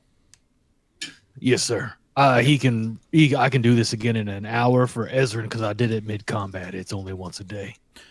Right, yeah. So, yeah, That's Ezrin... another 15. The Ezrin one is separate from the treat wounds cooldown, right? So the battle wounds Yeah, is just it's once a day. totally different. Yep. Yeah. Once so, a day, someone can benefit from. So Ezrin's checking out the barricade. Cairo and Halrizon are doing the like medic thing. So that gives Val like chance to like, what would Val be doing in this bit of time? Your shield did Well- take a bit of damage. Yes, I was gonna say, could I do a quick repair? Yep. To just finish up my shield. So it's crafting. Yeah. Yeah, give me the crafting check. Okay. 20. Oh, very nice. Yeah, so you repair that shield up, no problem. Right. Perfect. I have a question, GM. I'm looking at the spell list for a cleric, and I gotta say that there's like 4 damage cantrips. Can I switch a cantrip out? I don't like some of these. I mean, you could switch out your cantrip when you started the day. That's fine with me. All right, thank you, sir.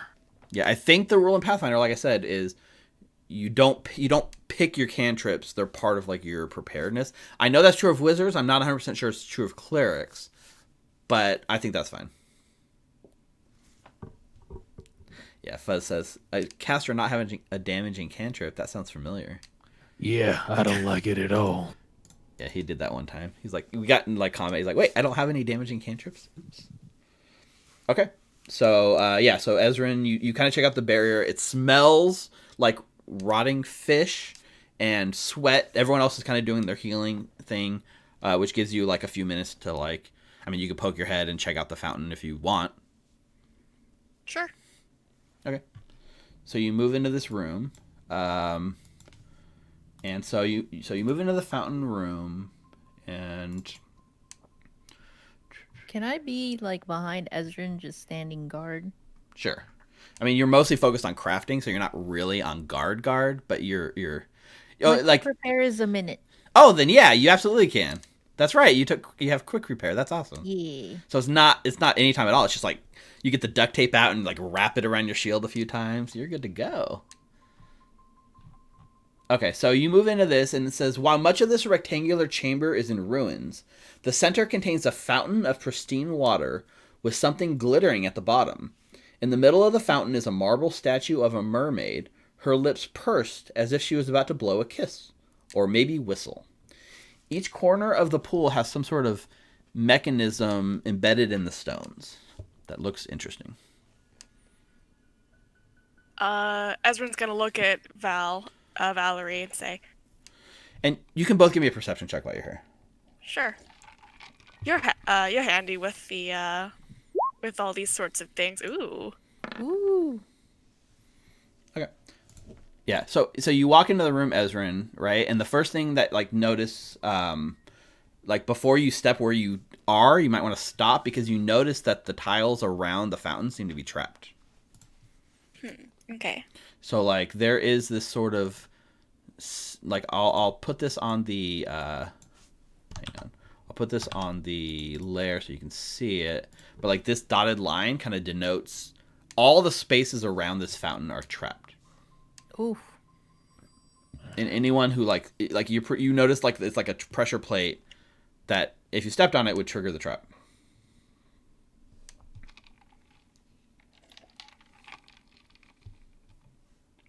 What do you think? What did you see? Pressure plates, Pressure things plate. trapped. I see. Well, I mean, I'm not very skilled at disabling these things. Maybe we could ask Hal for help. Good thinking. And I'll yell out, boys! Yeah, our healing would only take 10 minutes. 10 minutes is fine. Yeah, so 10 minutes later you guys come in. Yes, what is it? Yes, Ezrin found pressure plates surrounding the fountain. Could you perhaps take a look at it? Maybe we could use your skill in here. Very good. I would like to disable the trap or figure out how to disable the trap. Yeah, so there are like let's see. Yeah, so for like each one of these squares is basically like a separate pressure plate, all connected to the trap. So if you want to, you can try to make a thievery check to disable like a single pressure plate and deactivate it. The other thing that you notice, especially since you're taking the time here and it's not like hectic, the fountain itself seems to have those 4 mechanisms on the corner, and it seems to be crucial to like the operation of this trap. So if you were to disable those, the trap would cease to function completely. But really, it would just take deactivating the pressure plates to never set it off, right? And so there's 2 different ways to go about disabling this trap. Either deactivate the mechanisms that control the trap, or deactivate the pressure plate that sets off the trap. Let's go for the mechanisms, which are the corners, yeah? Yeah, the problem is like the corner of the fountain, like here, you'd have to like step on the pressure plate to even get to them. Or jump over the pressure plate, because from what you guys can see, it's the pressure plate itself. The middle of the floor is the ground, and it's not the fountain. It's just the floor around the fountain, right? So you could try to jump there.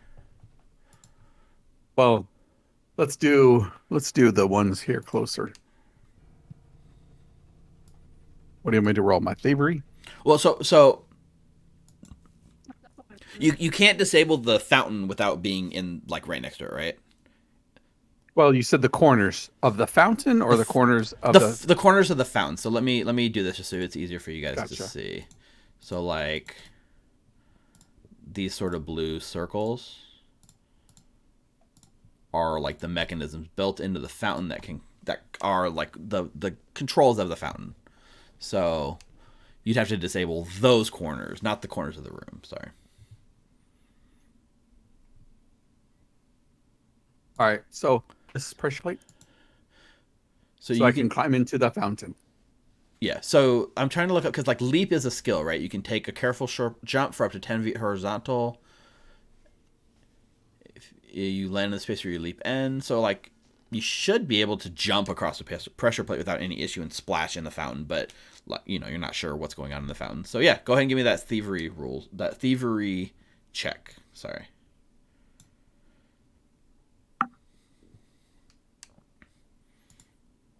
That's an 18.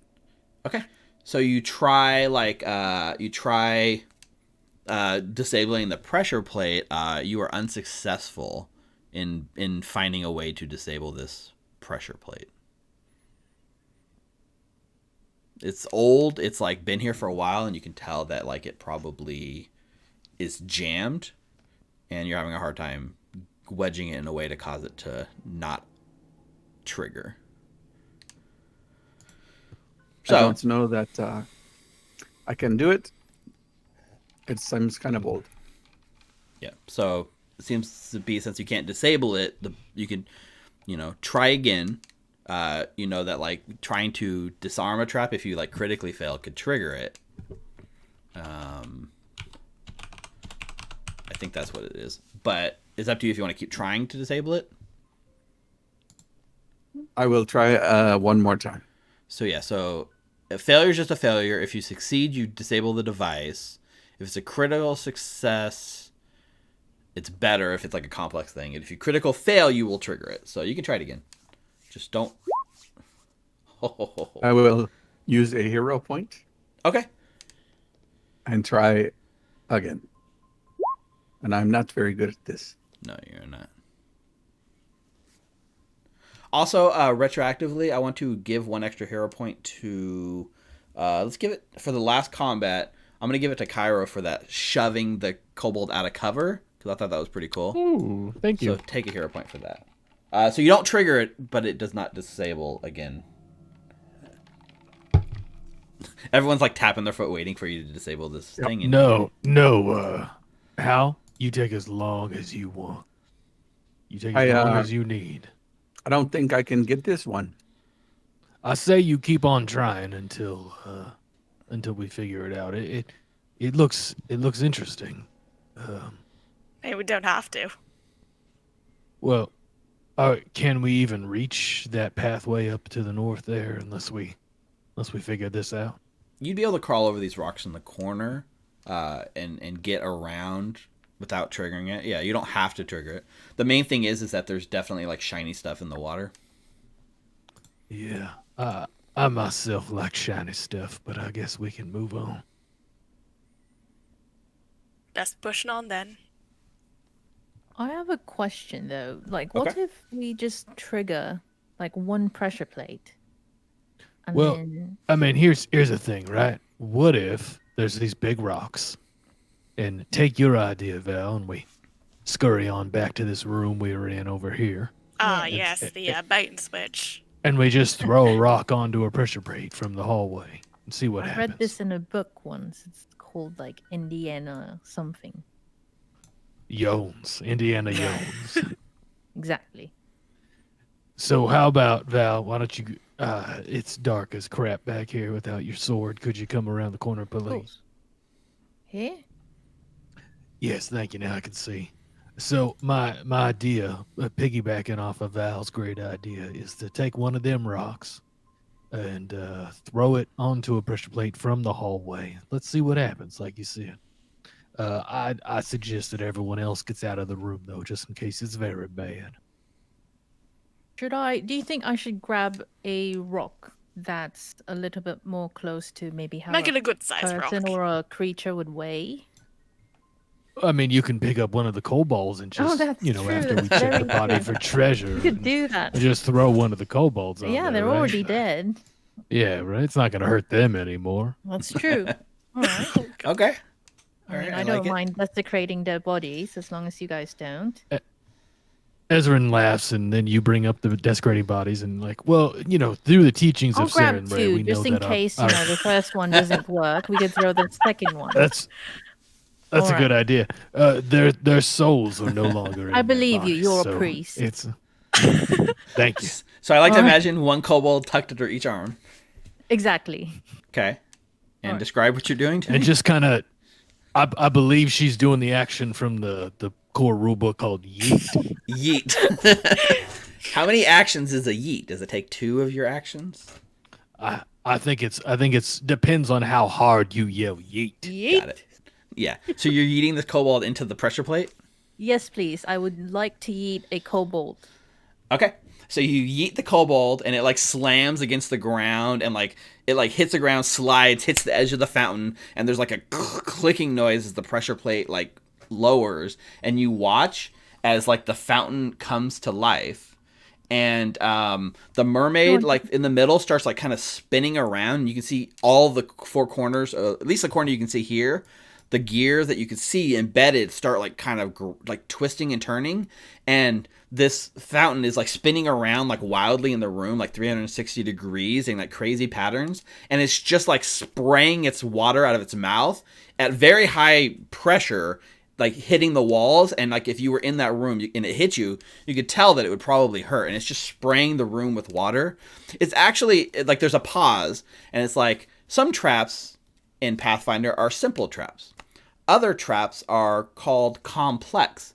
These traps behave more like creatures and have their own initiative. And you like unpause, and this trap is just going now. And the whole room is just being sprayed in water as the fountain spins around, and like the whole room is just this chaotic mess now. You can see like the spray seems to be random.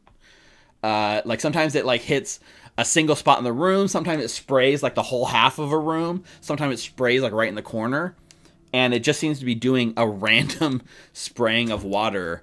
And as the kobold lays there and the thing's still spraying, it doesn't show any signs of letting up. It's going for at least a minute.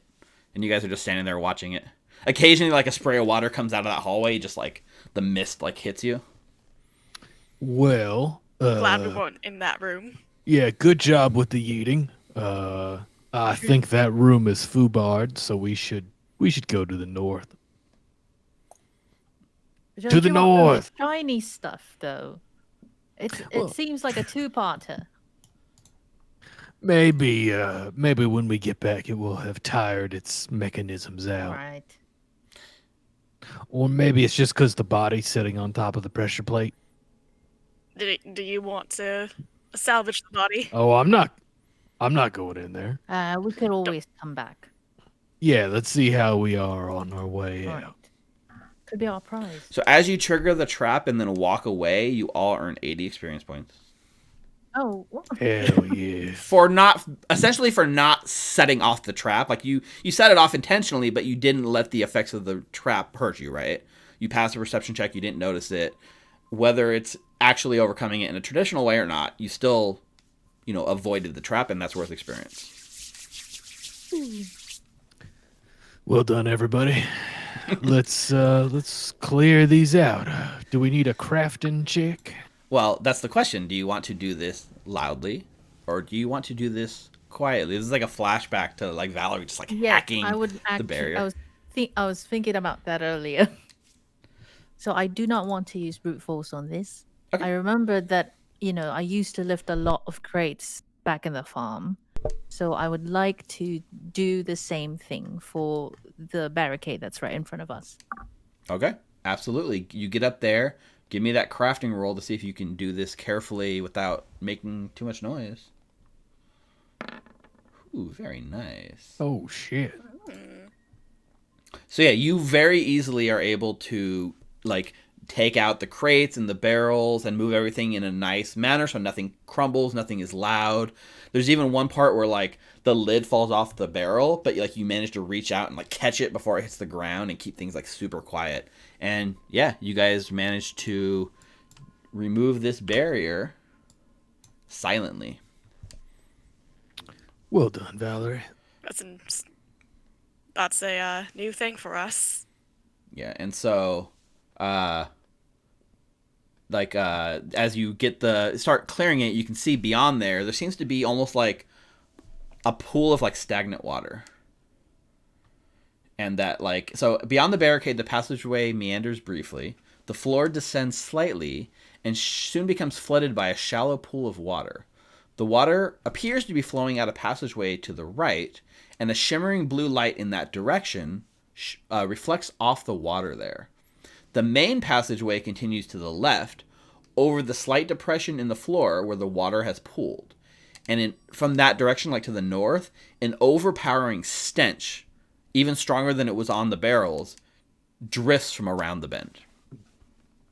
So something terrible smelling coming from the north, and the water appears to be flowing from the east. Ugh, I feel like this stench is on me. Right. As she moves to the north, I say, hold on, lass. He looks at the barrels in front of him, looks up at the sky, and he's like, I felt like that should have been some experience. It's a good point. It doesn't mention this specific barricade giving experience, but the earlier one did, right? Yes, sir. I'm gonna go back and double check what the reference is. But Valerie, I do feel like there might be an enemy of some sort up there. Nothing natural or smells like that. So earlier it was 10 experience points for removing the barrier quietly. So take 10 more experience points. By my count, we're up to 388. Let me know if I'm in error. 2. Also have 3 to 88. All right. So we're back to exploration mode, so you guys can tell me what your exploration actions are as we move further through this dungeon. Oh, I'm detecting magic. Okay. I will scout ahead quietly. Okay, so you're doing the scouting And looking for traps. and always looking for traps, right? The lookout for enemies. Okay. Is that one of the, what is it? Is it just like what's that? Is that skill? tracking? Is that exploration? Tracking would be like looking for footprints, though, right? Yeah. I guess it's probably just like a perception, right? But like, there's got to be a skill.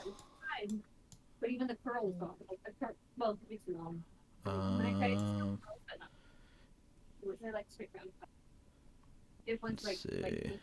I don't know. Is there like a list of exploration actions? Yeah, I'm looking for it. Because I'm sure there's one for this, right? Exploration activities. So detect magic, follow the expert, and investigate. Avoid notice, scout, search.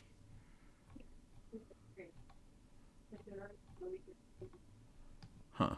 Yeah, because he's already technically looking for traps automatically. Right, so it's probably just search. Initially, I was thinking like, well, not really, but I wanted to scout ahead. That way, like, if someone did ambush us again, Well, like, Hal's already doing that. I'm looking. So we can't get +2. Yeah. So Yeah, so you could do the search kind of thing. Looking for a list. So it says when searching, a character notices the presence or absence of something unusual in the area. Like it would show you.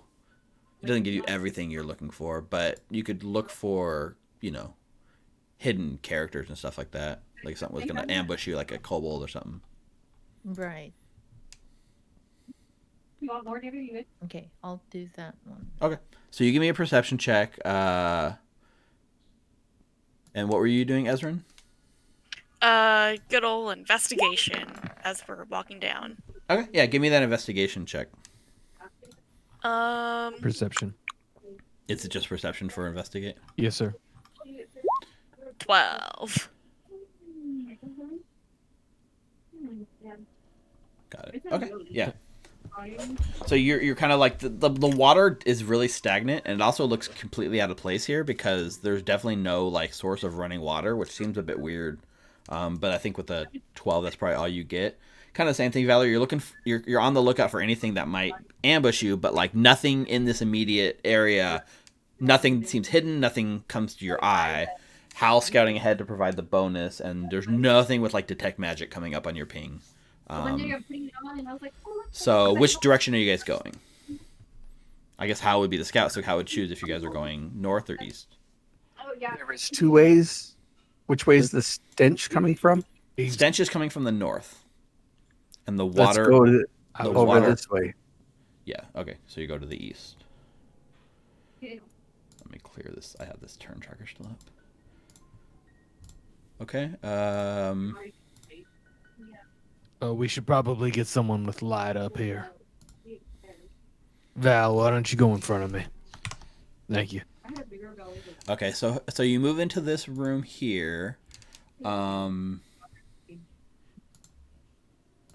get my hand out. This looks like the Fifth Element room. Kind of. It's not bad. So on the far side of the puddle of water is a strange chamber crackling with magical energy. And as you would approach this room, what's the range on detect magic? Like 30 feet or something like that? Yes, sir. As you kind of come into the corner of this room, you definitely get a ping on your detect magic. I popped it up in there for you. Yeah, 30 feet. Okay, so yeah, as you pretty much get right into the corner of this room, that's when you would get a sense of detect magic. On the far side of the puddle of water is a strange chamber crackling with magical energy. Pulsing orbs float in 3 of the 4 corners of this room. The orb in the southwest is made of brown earth and stone, while as the one in the northeast looks to be made of glass and is filled with a swirling cloud. The orb in the far corner holds a roaring flame. Opposite that orb are shattered remains and the water that flows down the passageway to the northwest.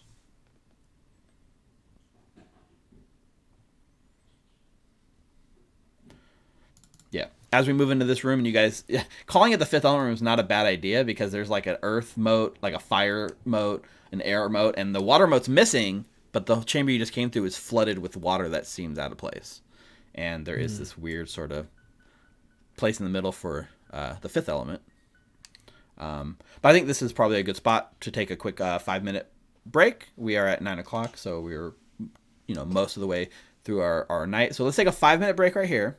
It's 8:59, so we'll come back at 9:05, and we will continue with the rest of tonight's session, which is the Menace under Otari.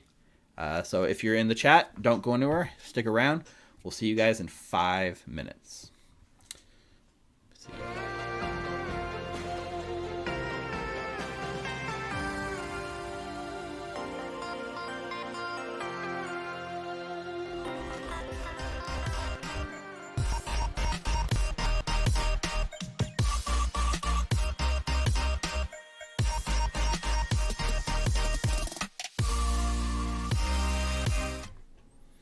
Hello, welcome back to Pathfinder 2nd Edition, Menace under Otari. I am DM Steve. With me is the Otari 2600s. We are in the middle of clearing out a dungeon from under Otari. We just found the Fifth Element room, as you guys so graciously described. It's actually pretty accurate. If you're in our chat, if you're coming over from the other streams that have just ended, welcome. We are all 5th edition veterans who don't know a lot about Pathfinder, and we're trying it out, and we're having a blast doing so. Exposing ourselves to this new sort of game system has been fun, and we're treating this like a video game experience, so we're learning together. So I don't claim to know all the answers, but we do have a fun time figuring them out. If you're new to our chat, if you're watching this on Twitch, down there, hit the follow button. Help us out. If you are watching this on YouTube, hit the subscribe button. I told my players they could have a quick break, but I came back a little early, so I think most people are back. I saw Jordan was back. Nina, are you back yet? Hello. Nina's back too. Awesome. All right. So when we last left off, you guys had entered the fifth element room, and you guys are here scouting around a broken water orb behind you, 3 orbs of the different elements. You are definitely getting a sense of magic in this room, Cairo, which is pretty obvious, but yeah, you definitely pick up the magic. So what would you guys like to do?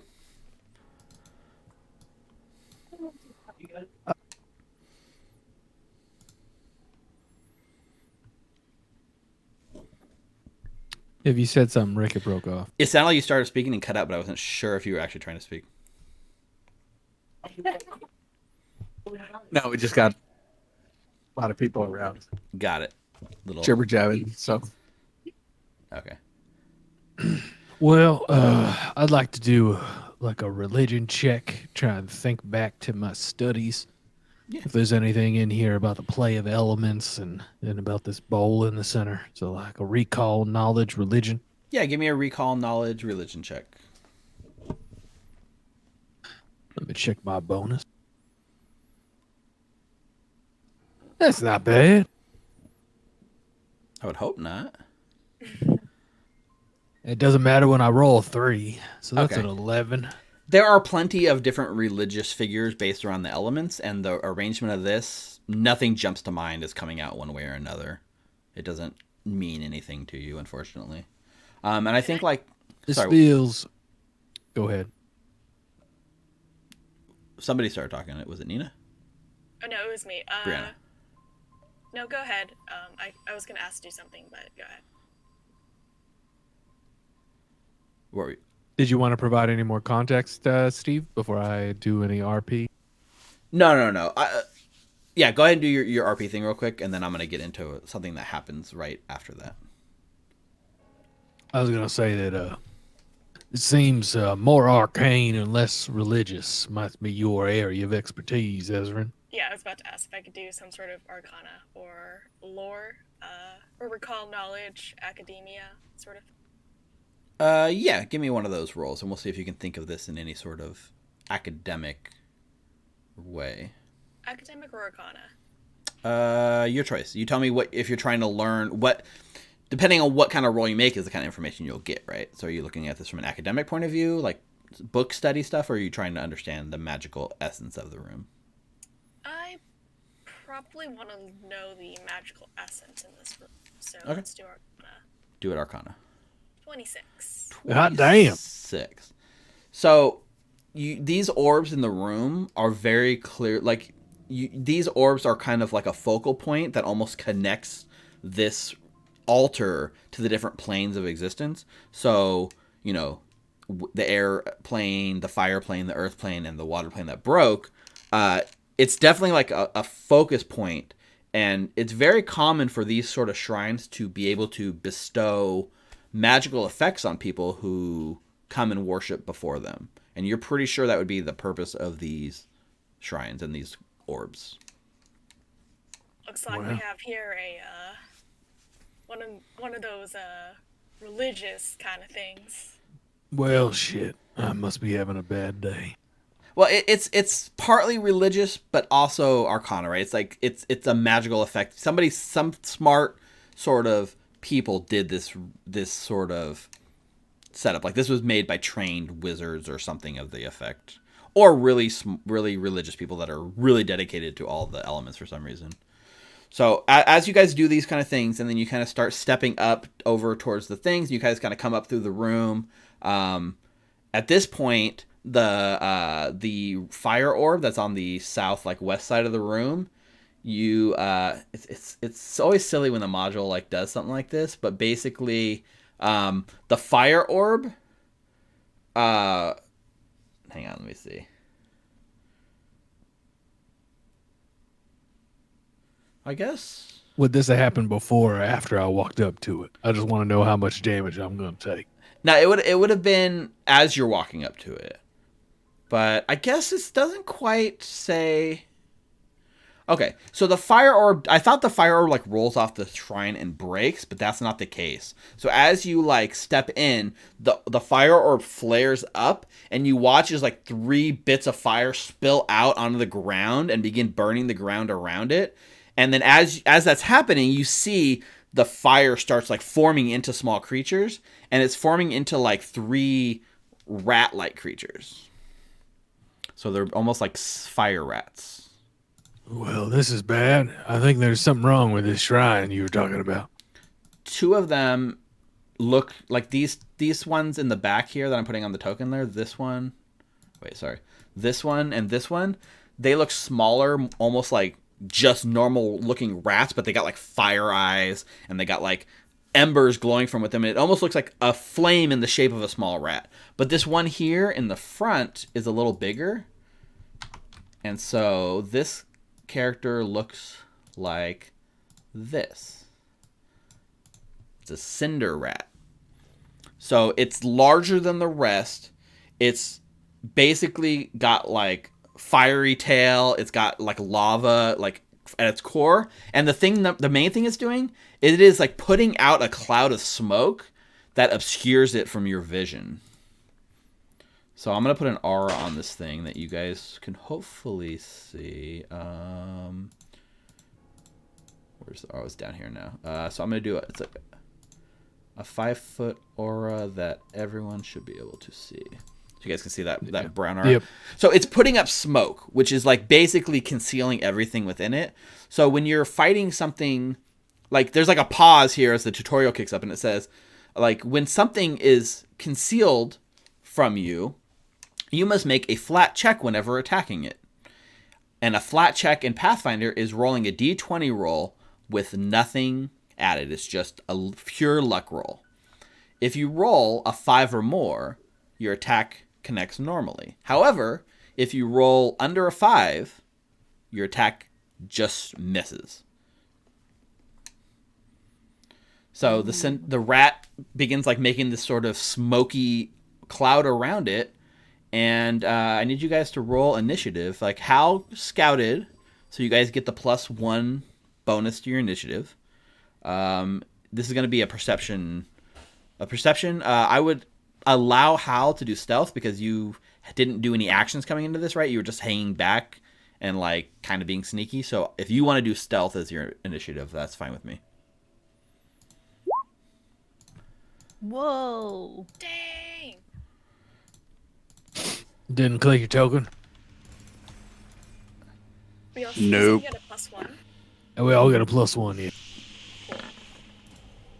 Whoa.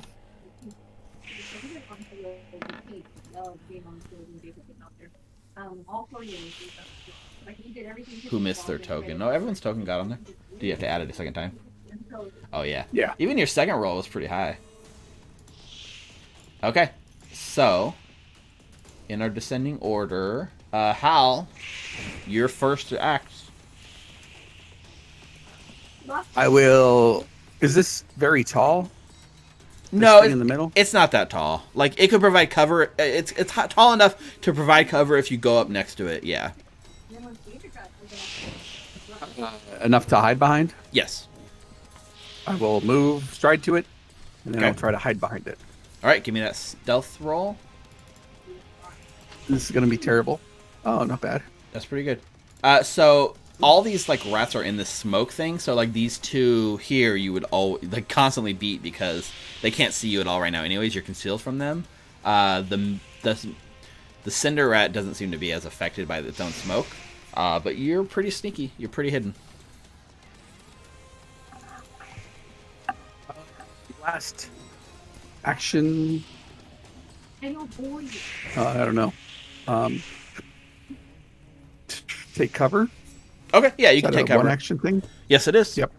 So you increase your That's it. cover from +2 to +4 to your AC. All right, that's Perfect. All right. The giant rats go next. So this rat comes this fiery like rat comes stumbling out of the smoke and sees you, Cairo, and it like leaps out to bite at you. So 1 action to stride. I'm so glad I moved up. 1 action to bite. It's an 8. And it's second. It was a natural 1 actually. And then for its third action and second strike, it gets a 21. Well, that hits, GM. All right, so you take 5 piercing damage. All right. Ow. This rat on this side runs out at Ezrin, who's like, this reminds me of this story I read in a book, and then the rat jumps at you and bites you, Ezrin, or tries to. Good God. So 1 stride to bite. First strike's a 24. 24 hits. Okay, that's 4 piercing damage. All right. And the third action, second strike is a 19. 19 also hits. 5 more piercing. All right. And Ezrin, it is your turn. All right. Let's see. I'm going to take a careful step back, and hopefully, Ray of Frost will work this time. 13 to hit. What are you ray of frosting? The rat? The rat in front of me. 13 misses. Boo. You have the worst luck with your freaking spells, man. I blame Jordan. You should just every single time. You should with just his terrible rolls. Yeah, you need to do all magic missiles or something. Yeah, it's my fault. You gotta Every get time. that force bolt. It costs spell slots, and I don't. It's in short supply. Okay. Up next, the cinder rat that comes running out, and it sees Kyra's the closest, and it runs out. So it uses 1 stride action, or I guess it's just a step, 5 feet, to move out. And then the smoke washes over you, and you begin coughing from the smoke, and everything goes hazy, and you can't see. Cool. Yeah, you can't see. Flat-footed. Let's see. Yes, because it's concealed from you, so you are flat-footed from it. Yep. So it is going to use its jaw. Yep. Second action is a jaw to bite you. That is a 24. That hits. All right, that is 9 fire damage you take. Nice. All right, and then it gets its third action would also be that's a 15 for its second bite. It misses. Okay, that's its turn. Valerie. Val, be a good lass and come down next to me to the south here and kill this I was stupid planning fire on rat it. thing. But I'm not sure if I can Thank see you. this person right here. Could I see this Eh. rat?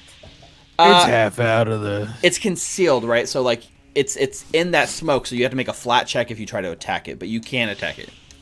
There's half of its ass is outside. Yeah. All right, so So 1 action to stride there, right? Yep. You should roll the check before you make the attack. I Yeah. should. If you're gonna attack it, so just Or roll yeah, a straight D20. Anything 5 or higher, your attack connects. So that's a flat check. So you go. 18 means your attack's gonna connect. So now you can follow through with your attack. All right, so I already used the stride action, and then I'm gonna attack it with my longsword Yep. for 25. 25 is a crit. My Oh, that's goodness. perfect. 18. 18 damage destroys that rat, that little fire rat. Okay. Perfect. And I will raise my shield. Okay. Raising of the shield. Could I see where Cairo is? He's there's smoke all around him, so you're aware of his position. He's not hidden. He's just concealed. All right, got it. Okay. And I can see where the cinder rat is too, right? Oh, actually, you and Kyra had the same initiative, but I didn't ask you guys who wanted to go first, but that's okay. What was that question? I can see where the cinder rat is as well. Yeah, you're aware of it being there because it's a glowing sort of thing, so it's concealed from you, but not hidden, if that makes sense. Right. Okay, got it. Yeah. Perfect. All right, Kyra. Well, shit.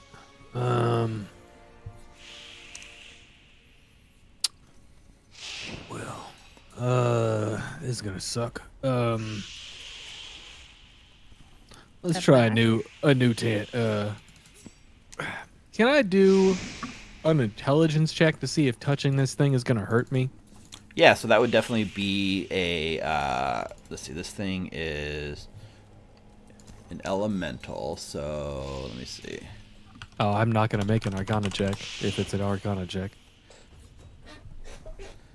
So let's see. There's an action for this, right? There's a skill for this. Yeah, recall knowledge, but I don't know what it would fall under. Occultism, nature, Creature identification. arcana. So it'd be the creature identification, like, sort of thing. There's a skill that's called that. It's like a one action to do it, right? So, it's a recall knowledge, right?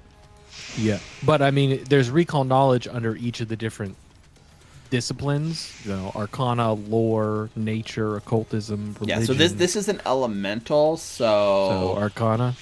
It'd probably be arcana or nature. Or nature. Let me see what my nature's at. It's probably bad. Yeah, so there's a list in Pathfinder that says, for this creature type, these are the skills most suited to like knowing information about it. In this case, for elemental, this is arcana and nature. That's a 25. Okay. Is the medicine? Oh, the I same? hit the wrong button. Is it the same bonus? I hit the wrong button. Let me just take away the bonus so the roll still counts. So that's 4 down. So that'd be a 21. So 21. Okay. 21. So it identifies by its best known attributes. So it doesn't as far as you're aware, it doesn't you won't take any damage just touching this thing. But the thing that you would definitely know is it's weak to cold. Sorry, it's weak to cold. Right. Yeah. Okay. Also, at the start of your turn, the smoke is like making you cough. I need you to make a fortitude saving throw at the start of your turn. Lovely. That's a natural 20. Yeah, you are not affected by the smoke at all for this turn. Yeah. I may not be using my dice, my real life dice in this game because they haven't been good to me. All right, Okay. so One I'm gonna action to try recall and make- knowledge. Still have 2 actions. Yep. So here's an interesting thing. This is a one. What is it? It's 2 action. Mhm. Its range is touch. Mm-hmm. You touch a living creature or undead. Right. It doesn't say anything about me rolling anything. Let me hit the button, see what it does. No, I just roll. Yeah. Let's see. There's got to be rules for touch spells, right? Yeah. Like touching an unrolling creature or something. There's probably still going to at least be a flat check. Yeah, oh yeah, I got to make the D20 roll. Oh, so you use your a spell. 13. Yeah, so you can touch it. A spell with a range of touch requires you to physically touch the target. You use your unarmed reach to determine whether you can touch the creature. You can usually touch the target automatically, unless the spell says they can attempt a saving throw, or you have to make a spell attack roll. So yes, there's no roll for this. It's just the flat check, which you pass. And then it gets a save, because if it fails the save, it's enfeebled for 1 round on a That critical is failure. Fortitude saving throw. Yes, sir. All right, let's make a fortitude saving throw. It gets a 13, so it fails. It fails, so it is now enfeebled for 1 round. We should probably find out what enfeebled means. That's a good point. So I'm gonna mark the damage off first. So it's 8 damage, 8 negative damage, right? 8 damage. Yeah. So what I'm doing is I'm actually concentrating negative energy and Right. hitting this So thing. no immunities or weaknesses to that. So it's just straight up 8 damage. And then do me a favor and look up enfeebled. What was it? Enfeebled? Yes, sir. Enfeebled. If it was undead, it would have a different reaction. Enfeebled, you take a status penalty equal to the condition value to strength-based rolls, DCs, including strength-based, melee attack rolls, athletic checks, etc. So it's just weak. -1 if it has any strength-based stuff. Yep. Okay. Yep, like if it attacks with strength or anything. And that was all my actions. I'm probably going to die here, so good. It's good knowing everybody. All right, Hal. All right. I will sneak around to attack this guy. Okay, make that sneak roll. Oh, they're in the smoke, too, so they're going to have a hard time seeing him. Oh, that's a good point. Like, Yeah, because it's not hidden, it's concealed, so you definitely would need to make the sneak check to stay hidden at least. But you have bonus to the... He would have like a negative, or you'd have a bonus, one or the other, so... Go ahead and make the stealth roll for the sneak. Yep. Stealthy as you need to be. Right up to it. So it's unaware of you, flat-footed, but it would already have been flat-footed either way, I guess. Either way, it's flat-footed. I don't know. I will take an attack. It's like advantage in 5th edition. You can't stack advantages, right? There's just flat-footed. Rick, you got to roll the d20 to see if you can even. You do have to roll a d20 just to see if you can find it in the smoke. So this is the flat check. Oh shit! Natural 20. Yeah, you find it. So now roll the attack. All right. Oh shit! That's a crit. So 14. And I get a roll. What is my sneak attack at? I think it's at 1d6. It's already dead. It'd be one. It's dead for sure. But you can see how much damage it actually was. Well, let's right? see how dead it is. It'd be let's see 1d6 how dead it is. times 2, so it'd be 6 more damage. So 20 total. Damn. Dead. Dead. Okay. I will sneak back. Actually, can I sneak back? No, Is that because something? I think as soon as you attack, you break your stealth. You're no longer hidden. Yep. Yeah. So you could walk back to behind the cover, but you wouldn't be able to take the stealth action. You wouldn't be able to. I'll just go behind there. Okay, just move back. Yep. All right. The rats are dead, so they don't have a turn. Ezrin, you're next. Esbrin is going to come and roll to see if she can actually see the rats. Yeah, it's like every attack you make, you would just roll. So a 5 and above is what you need. So 5 is yes, you beat the 5. Nice. It doesn't say above 5; it says 5 and above. So it's you hit barely. Cool. But you do. So I'm gonna hit it with a daze. Oh, very So nice. 4 damage automatically, and then has to make a save. That is a will DC. Yes. Okay.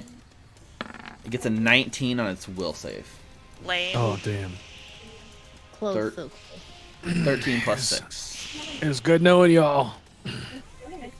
So it is not stunned. Nope. And then You have one more action. can't really do anything, so yeah, that's my turn. Okay.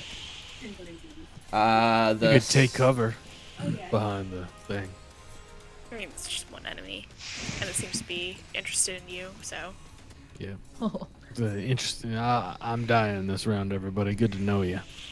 Okay, so this rat is going to use its turns to just tear into you.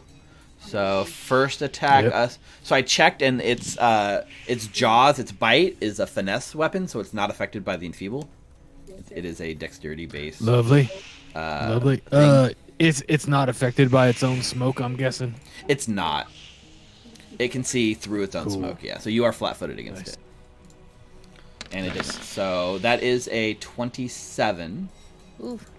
Yeah. Yep. That's a crit. It's a crit. Because I'm flat-footed. That puts my AC at 15, and then, so that's a crit. Is this? Did he hit you last turn? He bit you last turn too, right? Or did he miss? Yeah. It wasn't a crit last time. Okay, though. yeah, but like this is actually my bad because there's more effects to the bite on this rat that I forgot last time. So this thing does what's called Cool, persistent yeah. damage. So when it bites you, you light on Alright. fire, and in your See, turn, that would have been good to know. yeah. So the last Because one I did, would have moved into the water. yeah. The last time If it I was didn't on do fire, I would have it. moved. You into the wouldn't have been water. on fire because I didn't remember it. But this bite, even with so from the bite, you take 24 critical damage. Oh my god. Okay, I'm So you're down. And then, so you get the dying 1 condition. And you're burning. But, like, so this is a good time to pause. So persistent bleed damage automatically puts me 1 lower. It's not bleed, it's fire. But, like, how does that work when you're dying and you take damage? It automatically puts you down every single round. You take more damage, which puts you lower on the dying condition. So similar to, like, the same as 5e? Yeah. Yeah, you would just keep losing HP, which doesn't count against you. It just puts you down a rung. So Right. I'd So- be dying 1 now, and then on my turn, I'd automatically go down to dying 2, making my save If you take DC the damage, worse. right? Because you take damage at the end of your turn, and there's a chance it goes out before you take any damage. So, But Kyra- I take my save at the end of my turn. So I take the damage and then I make the save. True, yeah. Unless somebody else puts you out. So Kyra goes down, you This is true. fall limp, and his body, even No though he's one- unconscious, no one is sees burning. They can see it because it's. They can hear you. It can hear you screaming in pain and the crackling of the skin, right? Okay, so that's one action, and then it scurries over here next to you, Valerie. And with the third action, it will use its jaws attack on you. You are flat-footed against it, but it gets a 13 and misses you. All right. Yeah, so I'm gonna put I'm moving your initiative to match the creature that knocked you unconscious. And Valerie, it is your turn. All right. So I'm gonna yell out, "Who has the healing potion? Kyro needs it." And then I would, if I could. This is gonna be so stupid. Could Do it. I grapple this rat and then like do a wrestling move and then move him towards here? That way he won't be tempted about hitting Kyro again.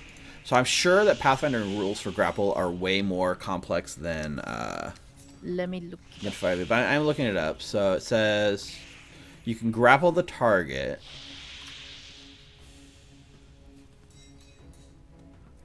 I want to. You're enfeeble. Did it only last until the end? When Yeah. does it, until the end of his turn or the beginning of your turn?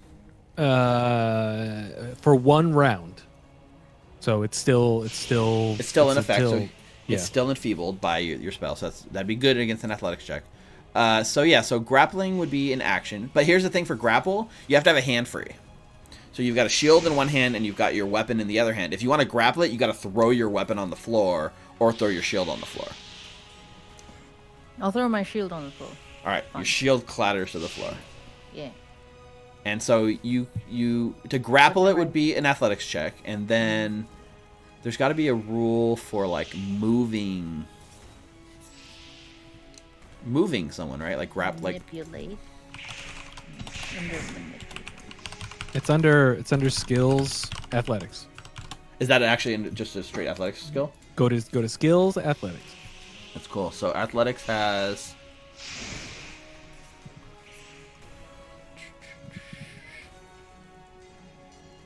I mean, I'm looking on the beginner's box, right? I don't see it. Maybe on the So grapple, you attempt to grab an opponent, you have a free hand, critical success, gains the restrained condition until the end of your turn. If someone's restrained, they can't move. But what about dragging something and after then- you grappled them? That's And wrong. then so what a lot of people have done is they will either take a grappled person and either trip them or shove them. Because when you grapple them, you can then control direction with your shove instead of just straight back. Yeah. Well, let's start with the athletics check to see if you can even grab it, right? There's no. She would need to do a straight DC roll. Give me the flat to see check, if she can right? even touch it. Yeah. Yeah, give me the flat. Oh, first of all, as the smoke washes over you, give me your fortitude save against the smoke. So your flat check's a 19. That works. Give me a fortitude save. Fortitude. So you are affected. You're coughing up. The smoke is affecting you. You have a -1 to all checks and DCs for the round. So you will have a -1 on this athletics check. So make the athletics check to grab it. You're literally grabbing a like rat full of fire. 15. Okay. So it has a -1 to its. What is it? What is the grapple target again? It targets fortitude. So its fortitude is a 19 to grapple it. Minus 1 because it's feeble. So your target was 18. With a 15, you do not successfully grapple this thing. Damn it. That was one action. Yeah. I'll hit it. The grapple is considered an attack, so it uses up one of your attacks. So your second action that attacks will actually be at the -5. Okay, that's okay. So yeah, make the attack. Make another flat roll. I wonder if it understands English. Uncommon. Oh, 5. 5 is enough. Attack it with my longsword. Yep. Make that attack roll. Oh, that's a natural 20. Yes, sir. So that is a critical hit for sure. You didn't roll with a -5, right? But even with that, because would have you been a rolled 25. the natural 20 would be a 25, and it still bumps it up to crit. So it's a crit either way. So that is 18 points of slashing damage. This thing is hurt really bad. It's bloodied, but it's still up. Val asked the question earlier. No one responded. It is a good question. Who's got the potion? Not me.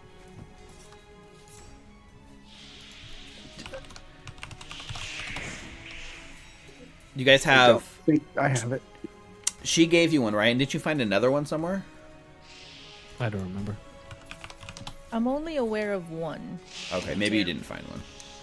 Did you? I feel like you did. No? I'm pretty sure it was just one. Okay. So somebody has to have it. Unless we were supposed to find one, and I don't know why I remembered two, but maybe not. Maybe that was something you haven't got to yet. all right then. But so who has it? I mean, at this point it could be anyone you want, right? Because nobody seems to know who has it. Did you? It's just there's a cat back to the like tavern, and it's just sitting on the table you guys were eating dinner at. Did Somebody had to have. She gave you one when you guys got back at the end of the session last time. Yeah, and then I think Hal took For it. sure. Yeah. So Hal taking it, that works for me. Okay, I got it. I kind of remember them giving it to Ezrin and saying you took a lot of damage last time here, but it works for Hal too. I don't care. Yep. Okay, wait. Maybe. Oh, my mistake. I do have it. Apologies. Yeah. So there was just the one healing potion that you guys found. I thought there was one in that vault, but it was like the emerald and the scroll of magic missile. Okay, so Ezrin does have it. So you still have one more action, Valerie. I just don't want it to hit Cairo again.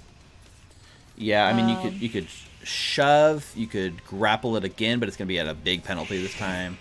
Any sort of those things. Is there like, intimidate, or there's gotta be something you can do, right? Yeah, I'm looking. Right now.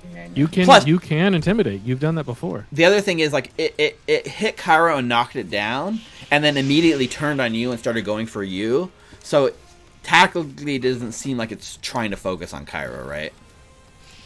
I wouldn't know that. Okay. True, you might not know that, but it did, leave Cairo. Did. Yeah, because it's like an elemental and not a beast. It's not trying to kill something to feast on it, right?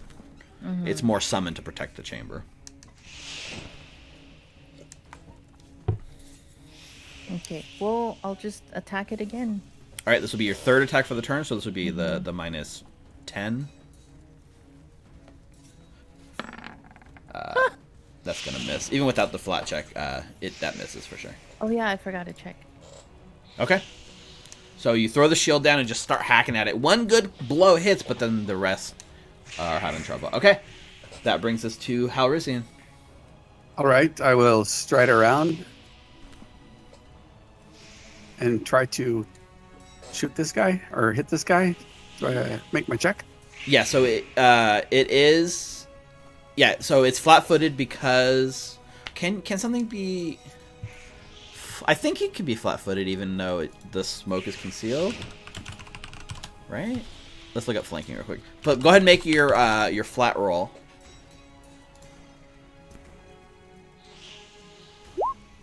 Five. Yeah, there's nothing in the flanking that says you have to be able to see necessarily. 5's enough, so 5 will make your attack connect. He is flat-footed because of the flanking, so go ahead and make that attack. 28. 28 is a crit. All right. That's 10 piercing. 10 piercing plus a d6 times 2. So 6 more. 16. He had 15 hit points and he did 16 damage. Amazing. So, how would you like to do this? I will use my rapier as like a filling as I move forward, and I poke it once, and then I stab, hoping it's not Cairo. Stab into it from the back. Yep, and as you stab through it, the whole creature disappears into the wisps of flames, and the smoke clears, slowly, it's still hazy, but it's gonna clear out, and this creature is at least dead. But as the smoke clears, you see Cairo still lying there on the ground, possibly dying out. So up next is Ezrin. One action to stride over. Second action, pull out the potion because it's stowed away. Third, administer. Okay. Go ahead and roll the potion. It does not tell me how much or what I have to roll. Let's look it up. Healing potion. A minor healing potion, so it's a 1d8. Oops, sorry. Yes, 1d8. That is correct. I forgot how to roll and roll 20. I'll just do it. /R 1d8. All right. So you come back at 6 hit points, Cairo. You wake up and you're still on fire. You're still burning. Yep. So I immediately dive into the water. So in action to stand, right? Yep. In action to stride over there, and then you flop into the water. And as you're jumping into the water, there's a little tooltip that says sometimes persistent damage can be avoided by using the environment to your advantage, such as rolling in water while you are burning. And I'm pretty sure, if they drop to the ground in a square filled with water, the flames go out automatically. Yeah, so in this condition, you drop into the water and put the flames out before it actually does any damage to you, because you would take damage at the end of your turn. Congratulations, you guys. You defeated the fight, and you each get 90 experience. Nice. So just to recap persistent damage, since we didn't really see it in action there, when something hits you with persistent damage, which I think even some of your spells can do that, right, Ezrin? Like with the acid? They would take damage at the end of their turn. You take damage at the end of the turn when you have persistent damage. You take the damage and then you roll a flat check, right? We learned about the flat checks. It's just a d20 roll. If you roll 15 or higher, the persistent flames, the persistent damage, goes away on its own. Otherwise, something that's covered in acid or in fire that's taking persistent damage can use an action to put out the flames. And if you try to put out the flames on someone or put out the acid, you make a flat check right then and there to make it go away. So it's not automatic, but you can make a flat check happen with an action. You know what I mean? So you would have essentially a 25% chance to put out the fire because 15 or more would put it out. And that's how persistent damage works in Pathfinder. It's interesting. That makes sense? Yeah. Yup. Okay, so 90 experience each, and you the flame orb is still sitting there, and you still have the earth orb and the fire orb. Cairo, you're had a near death experience. How does that look to you guys? This is probably the toughest thing you guys have fought yet. That was rough. Might I suggest that next time, A, I do not get near the dangerous things and I run away from them, and 2, that we retreat to places with water, because I'm pretty sure they would have been pretty fucked up in the water. Yeah, thinking back, you think he might not even been able to go into the water at all. Yeah. So next time, let's retreat. I understand that you came to my defense and saved my life. I appreciate that, everybody. Not the first time I've almost died or gone unconscious, but I'm going to do a little bit of healing. So give me a second. I'm going to pray to my God. I know you don't want to hear it, so I'll be quiet. Are you using a heal spell? Yeah. Okay. So so heal spell would just be like a quick moment. Yep. Oh, Hal, you're now the 5th element. Congratulations. Someone I'm has to gonna make do- Hal fall in love to trigger it. Yep. I'm going to do 3 actions. So this is hitting everybody in the room, Okay. which is going to do So, a 3-action heal, D8. Yeah, but didn't you get that feat that ups it to D10s? Or no? Yes, sir. So D10. Yes, I did. It's 9 points of healing to everybody. Nice. Thank you. Tops off Val. Almost tops off Ezra. And then I'm going to do a medicine healing on myself, but I'm going to stand in the water while I do it because Okay. I don't trust. So you're going to take 10 minutes to band yourself up. So that leaves like Val, Ezrin, Yep. and Hal, 10 minutes to like poke around the room, or what would you guys like to do? I would like to pick up my shield. Yeah, no problem. You get your stuff back. Yeah. And just take a look at this thing right here. Yeah, it looks like as you get close to the orb, it looks almost like there's like shifting kind of like dirt and rocks, and like it's just a flowing circle of like earth. And you just stand next to it. It looks pretty interesting. I looked to Ezrin real quick. Ezrin, how did the rats came about initially? I'm sorry, I wasn't really paying attention. They like popped out of this here and Ezrin gestures towards the fire orb. Right. It's like, I'm just cautious. I don't want to trigger anything and have anything else pop up while Cairo's praying. Understandable. Yeah. Just so everyone's aware, we probably all should have bought healing potions. They're only 4 gold apiece. That's my bad. We had enough gold between all of us to get one each. Probably would have been a good idea. Time to head back up and go shopping. If you want to do a cutaway to you guys like having bought potions that morning before going down, like you said, they're only 4 gold each, so you can buy some if you want. Could we retroactively? Yeah, retroactively that's fine. You could just subtract the gold and add the healing potions now. I'll give you this Thank you, one sir. shot to retroactively buy whatever potions you want in this one moment. We kind of that's in 5th edition buying potions is really expensive, right? It's like 50 gold or something like that, I think. Here they're much more like a commodity that you just purchase pretty cheap. Wow. There's a 12 gold one that's, restores 2d8 plus 5. For 12 gold, that's the next level up. But you guys can definitely get the 4 GP ones that heal 1d8. That was fucked up. Thank you, Ezra and Deer. Much obliged. I'm gonna let my dog out. I'll be right back. There's a dog? Yeah. So It was that little rat on fire. I think that is his dog. He pet him too much.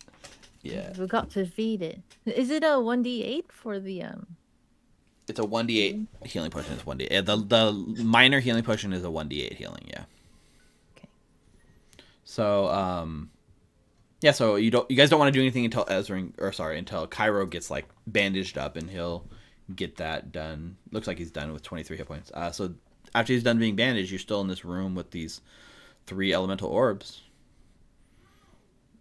You can sense with your recall knowledge earlier, Ezra, like they serve a purpose. Like there's something that they do.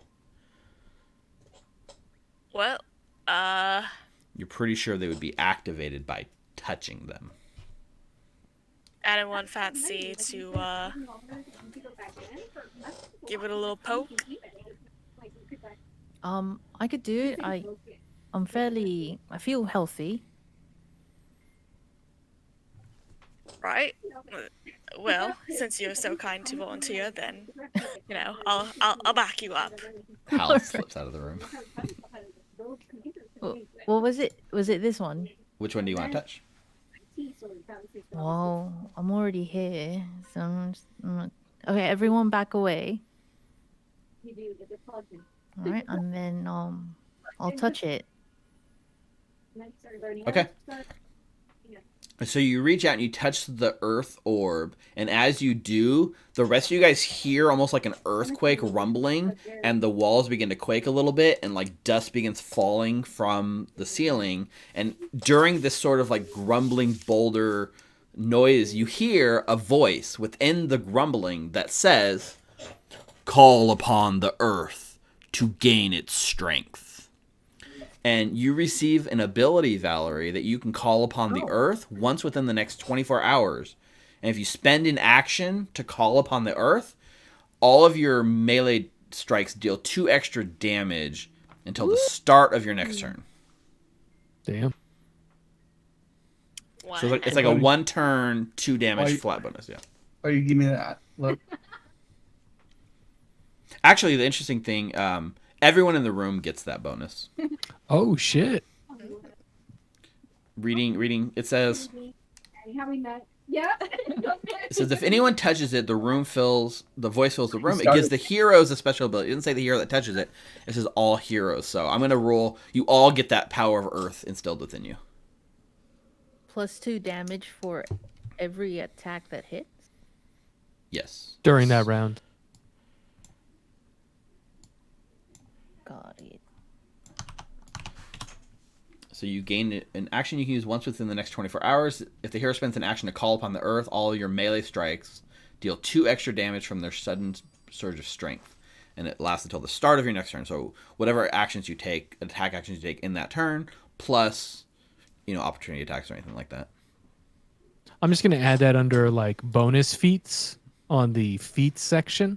That could work.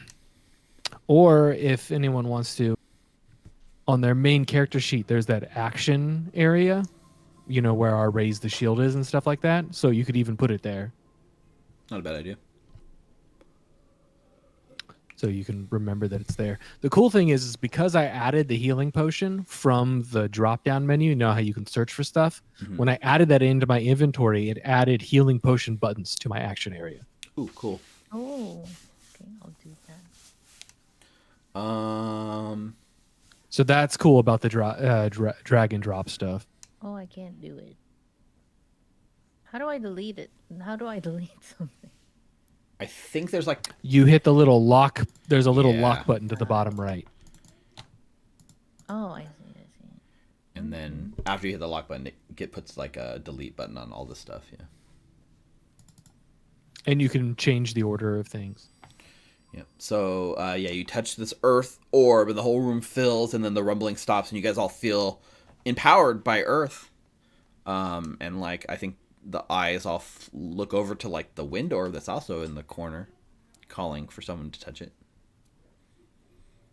Ezra will go over to the air one and give it a poke. Is it like a cautious poke? Yes. Okay. Ezrin slaps the fire orb. Yeah. As you touch the wind orb, right, the water like begins to ripple as a huge wind just comes through the cavern and blows in the thing and swirls around you guys. And on the wind, there's a voice that enters your ears like a whisper that says, "Call upon the wind to gain my blessing and soar through the sky." And so you have a special ability you can use within the next 24 hours. By spending 1 action to call upon the wind, you can fly for your next action. What? Holy crap. So once you call an action to instill yourself with the wind, and then you can fly up to 40 feet and end on solid ground. So it's like a 40-foot small gust. The wind like lifts you and just carries you. It's like a 40-foot fly, like leap, I guess. You have to end on solid ground. If you don't, then you fall and take bludgeoning damage, it says. So I guess you The don't other have one- to end on solid ground, but you should. The other one was 1 action as well. Yes, they were both 1 action. Wee. And the fire one, you touch the fire one, and like nothing happens. the fire one seems to have summoned this fire elemental, and it's currently like in recharge mode. I think this thing just summons rats, so it's probably broken. What a or shite something. orb. Yeah, which god do Yeah. you want to worship? Let's go. Let's go find. Well, I figured the fire one because I serve a sun goddess, but clearly that's more the elemental fire, not the sun. So that's why it's defective and just spitting out rats. Let's go find this water orb. It's probably malfunctioning as well, and we're gonna have to kill some water elementals. Well, it looks like the water orb shattered, which is what caused the pool of water in the first place. Right. Maybe something But- came out. Yeah, maybe. So yeah, so we're back to exploration mode. Are we going late tonight, or are we ending at 10? No, I think we're about to end. Okay. I'm detecting magic because that's what I'm good at. Scouting. Unless you guys want to go later, we can, but I wasn't necessarily planning on it. I cannot. Okay, perfect.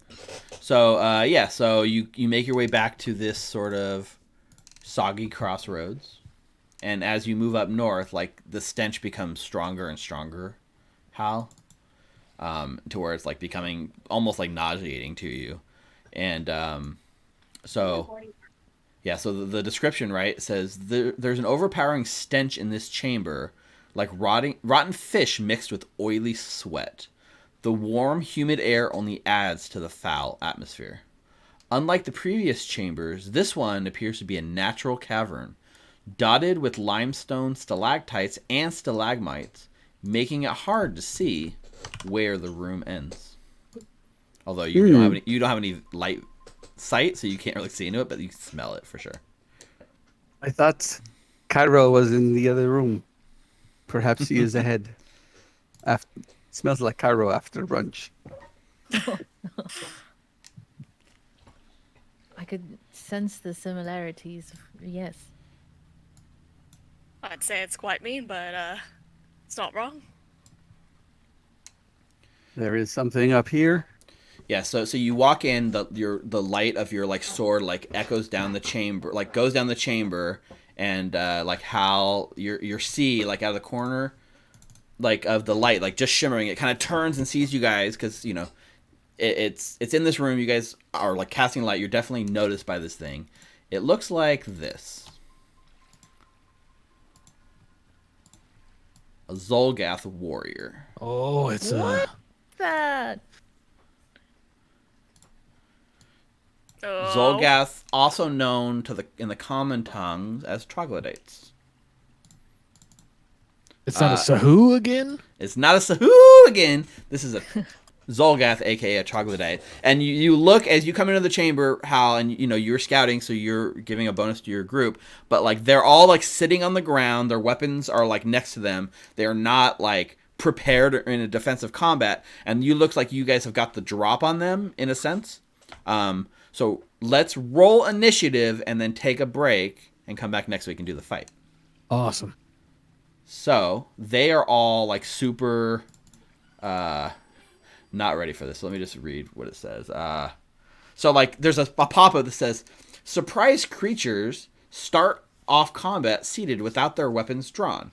Until they spend an action to stand, they're flat-footed. They also have to spend an action to draw their weapons, giving you guys the combat edge. Do we roll with perception for our initiative? Yeah, everyone go ahead and roll perception for your initiative on this one. And I they're will go- when I have a turn tracker. Yeah, is it not up? No, there it goes. No, sir. So they are also going to roll initiative for their We perception get for a their- +1, Val. So you're gonna. You do wanna get a change +1 from Hal. Because Hal did do the scouting. They still rolled a 23. Holy shit! Yeah, even though they rolled a 17 on their initiative, so even though that you caught them, they're still gonna go before most of you guys. You just deleted me. I will do it again. Well, I can add you. That's okay. I will punch in my 25. Yeah, Kyra, you got a 29 too. Don't forget your +1. Yeah, I'm trying to put it in. I hit the button and it's frozen. Hold on. Weird. Yeah, I don't know what's going on with Roll20 with me lately. It freezes up like this. Weird. So, Like, and the other thing too, Hal, is you kind of move into this room, and you are now sure that the source of these stench are these Zolgaths. They smell terrible, and like you almost feel like you are like holding down like vomit as their stench washes over you. Okay, Perfect. So that will be where we pick up next week. So we did it, guys. We made it through a few more rooms. We got to see some cool stuff like elementals. How many are there in the room? Well, you can't really see. Well, how many are there in the room? 1. Okay. Yep. Thank you. Yeah, Hal can see the corner of one. So let's see. Let's recap. What did we learn about tonight? We learned about persistent damage. We learned about flat, like concealed, attacking concealed creatures, right? So attacking things that you can't really see, having like flat rolls. We learned about ambushes and using like stealth to start combat from the enemy perspective, and hiding. Although their hides were so terrible that they weren't actually ever hidden from you guys. But like theoretically, if they did have better stealth rolls, you guys could have been in trouble as they ambush you, because you would have been flat-footed at the start of that combat, and they would have like got their sneak attack damage. We learned about taking care of barricades very slowly and carefully. Yes. Oh, we learned about complex traps and how they work, because there's a cut back to that like fountain, and it's still like spinning and spraying like wildly, and like water just shooting all over the room. Like, yeah, complex traps are an interesting sort of thing. I like how we were just like, well, we'll come back for that later. Yeah. And then so that's what we've learned about tonight. That was a lot to learn. Oh, we learned about shopping and the importance of buying 4 gold healing potions. Yeah, I didn't know they were so cheap. Yeah. We also learned don't pet the dog that's on fire. Well, I mean, that wasn't what set me on fire. If I wouldn't have even pet the thing if I knew I was going to be on fire, I would have just moved away. I could touch it, no problem, do damage and enfeeble it, but its attack would do fire damage to me, and then when it crit, it does more than my health. So, right, it says I would have just run away in that first round because I would have been on fire, so I would have needed to put it out. Yeah. The it does the like the bite, when it bites you, that like injects the flames in you, I guess. So it's not the touching it or melee striking it, it's just part of its attack. It had 45 hit points. That's pretty solid for a creature. It's a CR3 creature. You guys are level 2, right? So in the combat, if you guys were level 1, it's just you versus the rat. And since you guys were level 2, the 2 additional rats were the equalizer to make that balance for level 2 characters. Right. They had the same stat blocks as the rats you fought at the beginning. I just flavored them as being cinder, like flamey sort of like thing. So nice. Otherwise, they're just plain old really. rats. The way that encounter really is supposed to go is you get back in the water because the thing's made out of fire, so you retreat and it can't get into the water, and then you do damage from a distance. And, you could, yeah. It can't go into the water. The cleric walked up to the fire thing because of his sun god, and then he almost died for it. So I have the wounded one on me, right? You do have wounded one, yeah. Well, you treated wounds. Does that take off the wounded one? Oh, you're right. It does. You're totally right. Yeah, and I can do that again in an hour. Yes. Thank you, sir. You were right. I think Valerie, we're still within the hour, so Valerie is pretty close to running out for the bowl of water that you drank. But I think you still would probably have it. My sentinel at death's door. Yes, sentinel at death's door. So that only works against her? She couldn't have used it to neutralize the crit against me? It's only within her because she's using the power in her to surge it up. Looks like I should have drank from it. Yeah. So you had an hour, so we did like 2 combats, and we did doing the trap, and we took like 10 minutes of downtime to treat. I think you're pretty close to coming up on the end of the hour, but I think you're still within the hour because you guys have been moving pretty fast. Yeah, we've been going from room to room, And just the taking other- 10 minutes here or there. Yeah, the other thing with the power, the elemental powers you got last 24 hours. So as long as if we don't leave the dungeon and get like a 24-hour long rest, then you're gonna be fine on that one. Yeah, very cool. You guys have any questions? How many people did not use their hero points tonight? I didn't. I never had a chance. I didn't fail a roll except for like an attack roll, and Wow. I got a hero point like way after the fact, and then the next fight in, I was unconscious the entire time. Right. I See, mean, I'm it wasn't way playing after the fact. It was like the everyone. next room. I never made any checks I needed to re-roll. It's true. Brianna did, but still didn't help. Nope. But for once, it wasn't a lower roll. Yes, breaking the cycle. Breaking the cycle. So good hero point rolls from now on. Yeah. I hope so. Yeah. I mean, it was a better than roll before the next one, but it didn't equal an success. I don't think we've had a single hero point used that resulted in a success. No. Which means the whole system's trash, and we should just stop using it. Right. Nah, Nah. it's Well, cool. How much? What is our ending experience total, guys? 478, unless I did the math wrong. That's what I have to. I have that as well. That's not bad. We're getting Halfway up there. to level 3. Yeah, we're halfway to level 3.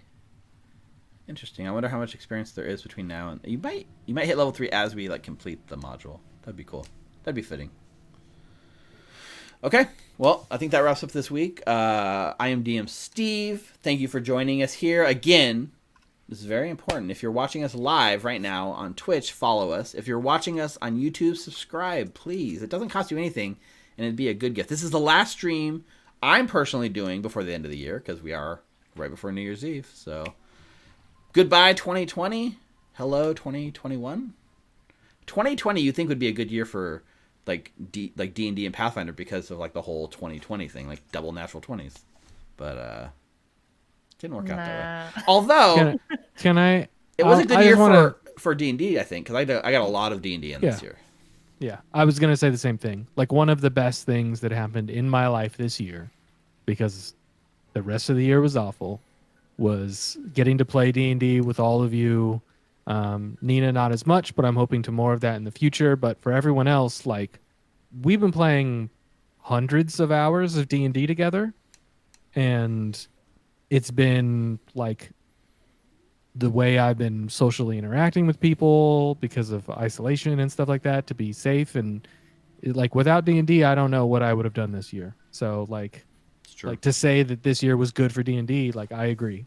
And I met my girlfriend through playing D&D. So like at the end of the day, it was a good year for that. You're totally right. That is cool. Yeah, it was a good year for D&D despite everything else that sucked. So in that sense, the 20s make sense. We rolled double natural 20. Well, you guys have a sign off. Let's do reverse order that I did at the start of the session. So Rick, you go ahead and say bye first. Tell people where they can find you. Thanks for hanging out, guys. You can find me on Twitter at Hallowed, on Twitch at Hallowed RPG, and on YouTube at The Hallowed Hunt. Thanks, guys. Have a happy New Year. Okay. Brianna? Bye guys. I don't have any socials because I quit social media a while back, but yeah, happy holidays. Hope it was a good one and safe. And happy New Year. Oh, actually, I guess I did it wrong. Let's do Jordan next. Happy holidays and happy new year, everybody. I'm just gonna straight up say it. Don't go to get-togethers. Stay home.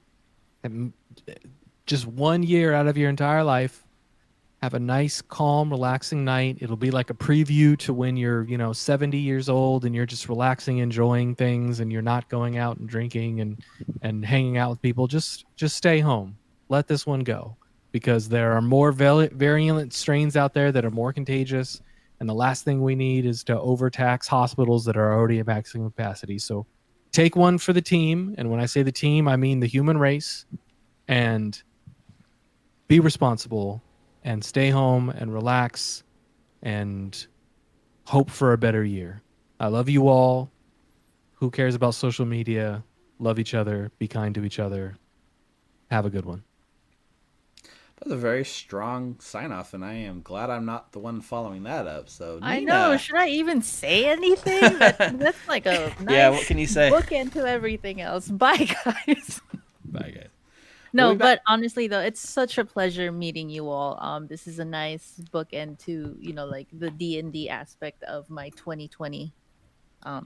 It's been a pleasure. I mean, like piggybacking off of what Jordan said, I hope I do get to play more, like D&D or Pathfinder with you guys, because you really are such a joy to play with. Thank you for accepting me in this group. Thank you, Steve, for inviting me to play in this game. Of course. Even though it was super random. Yeah. I'm glad I accepted because I'm really having fun. I'm glad too. I hope you guys are all having fun. And with that, Sure. yeah. With that, we're definitely wishing you a happy 2021. We'll see you next week here on Menace under Otari with the Otari 2600s. Take care, guys. Bye.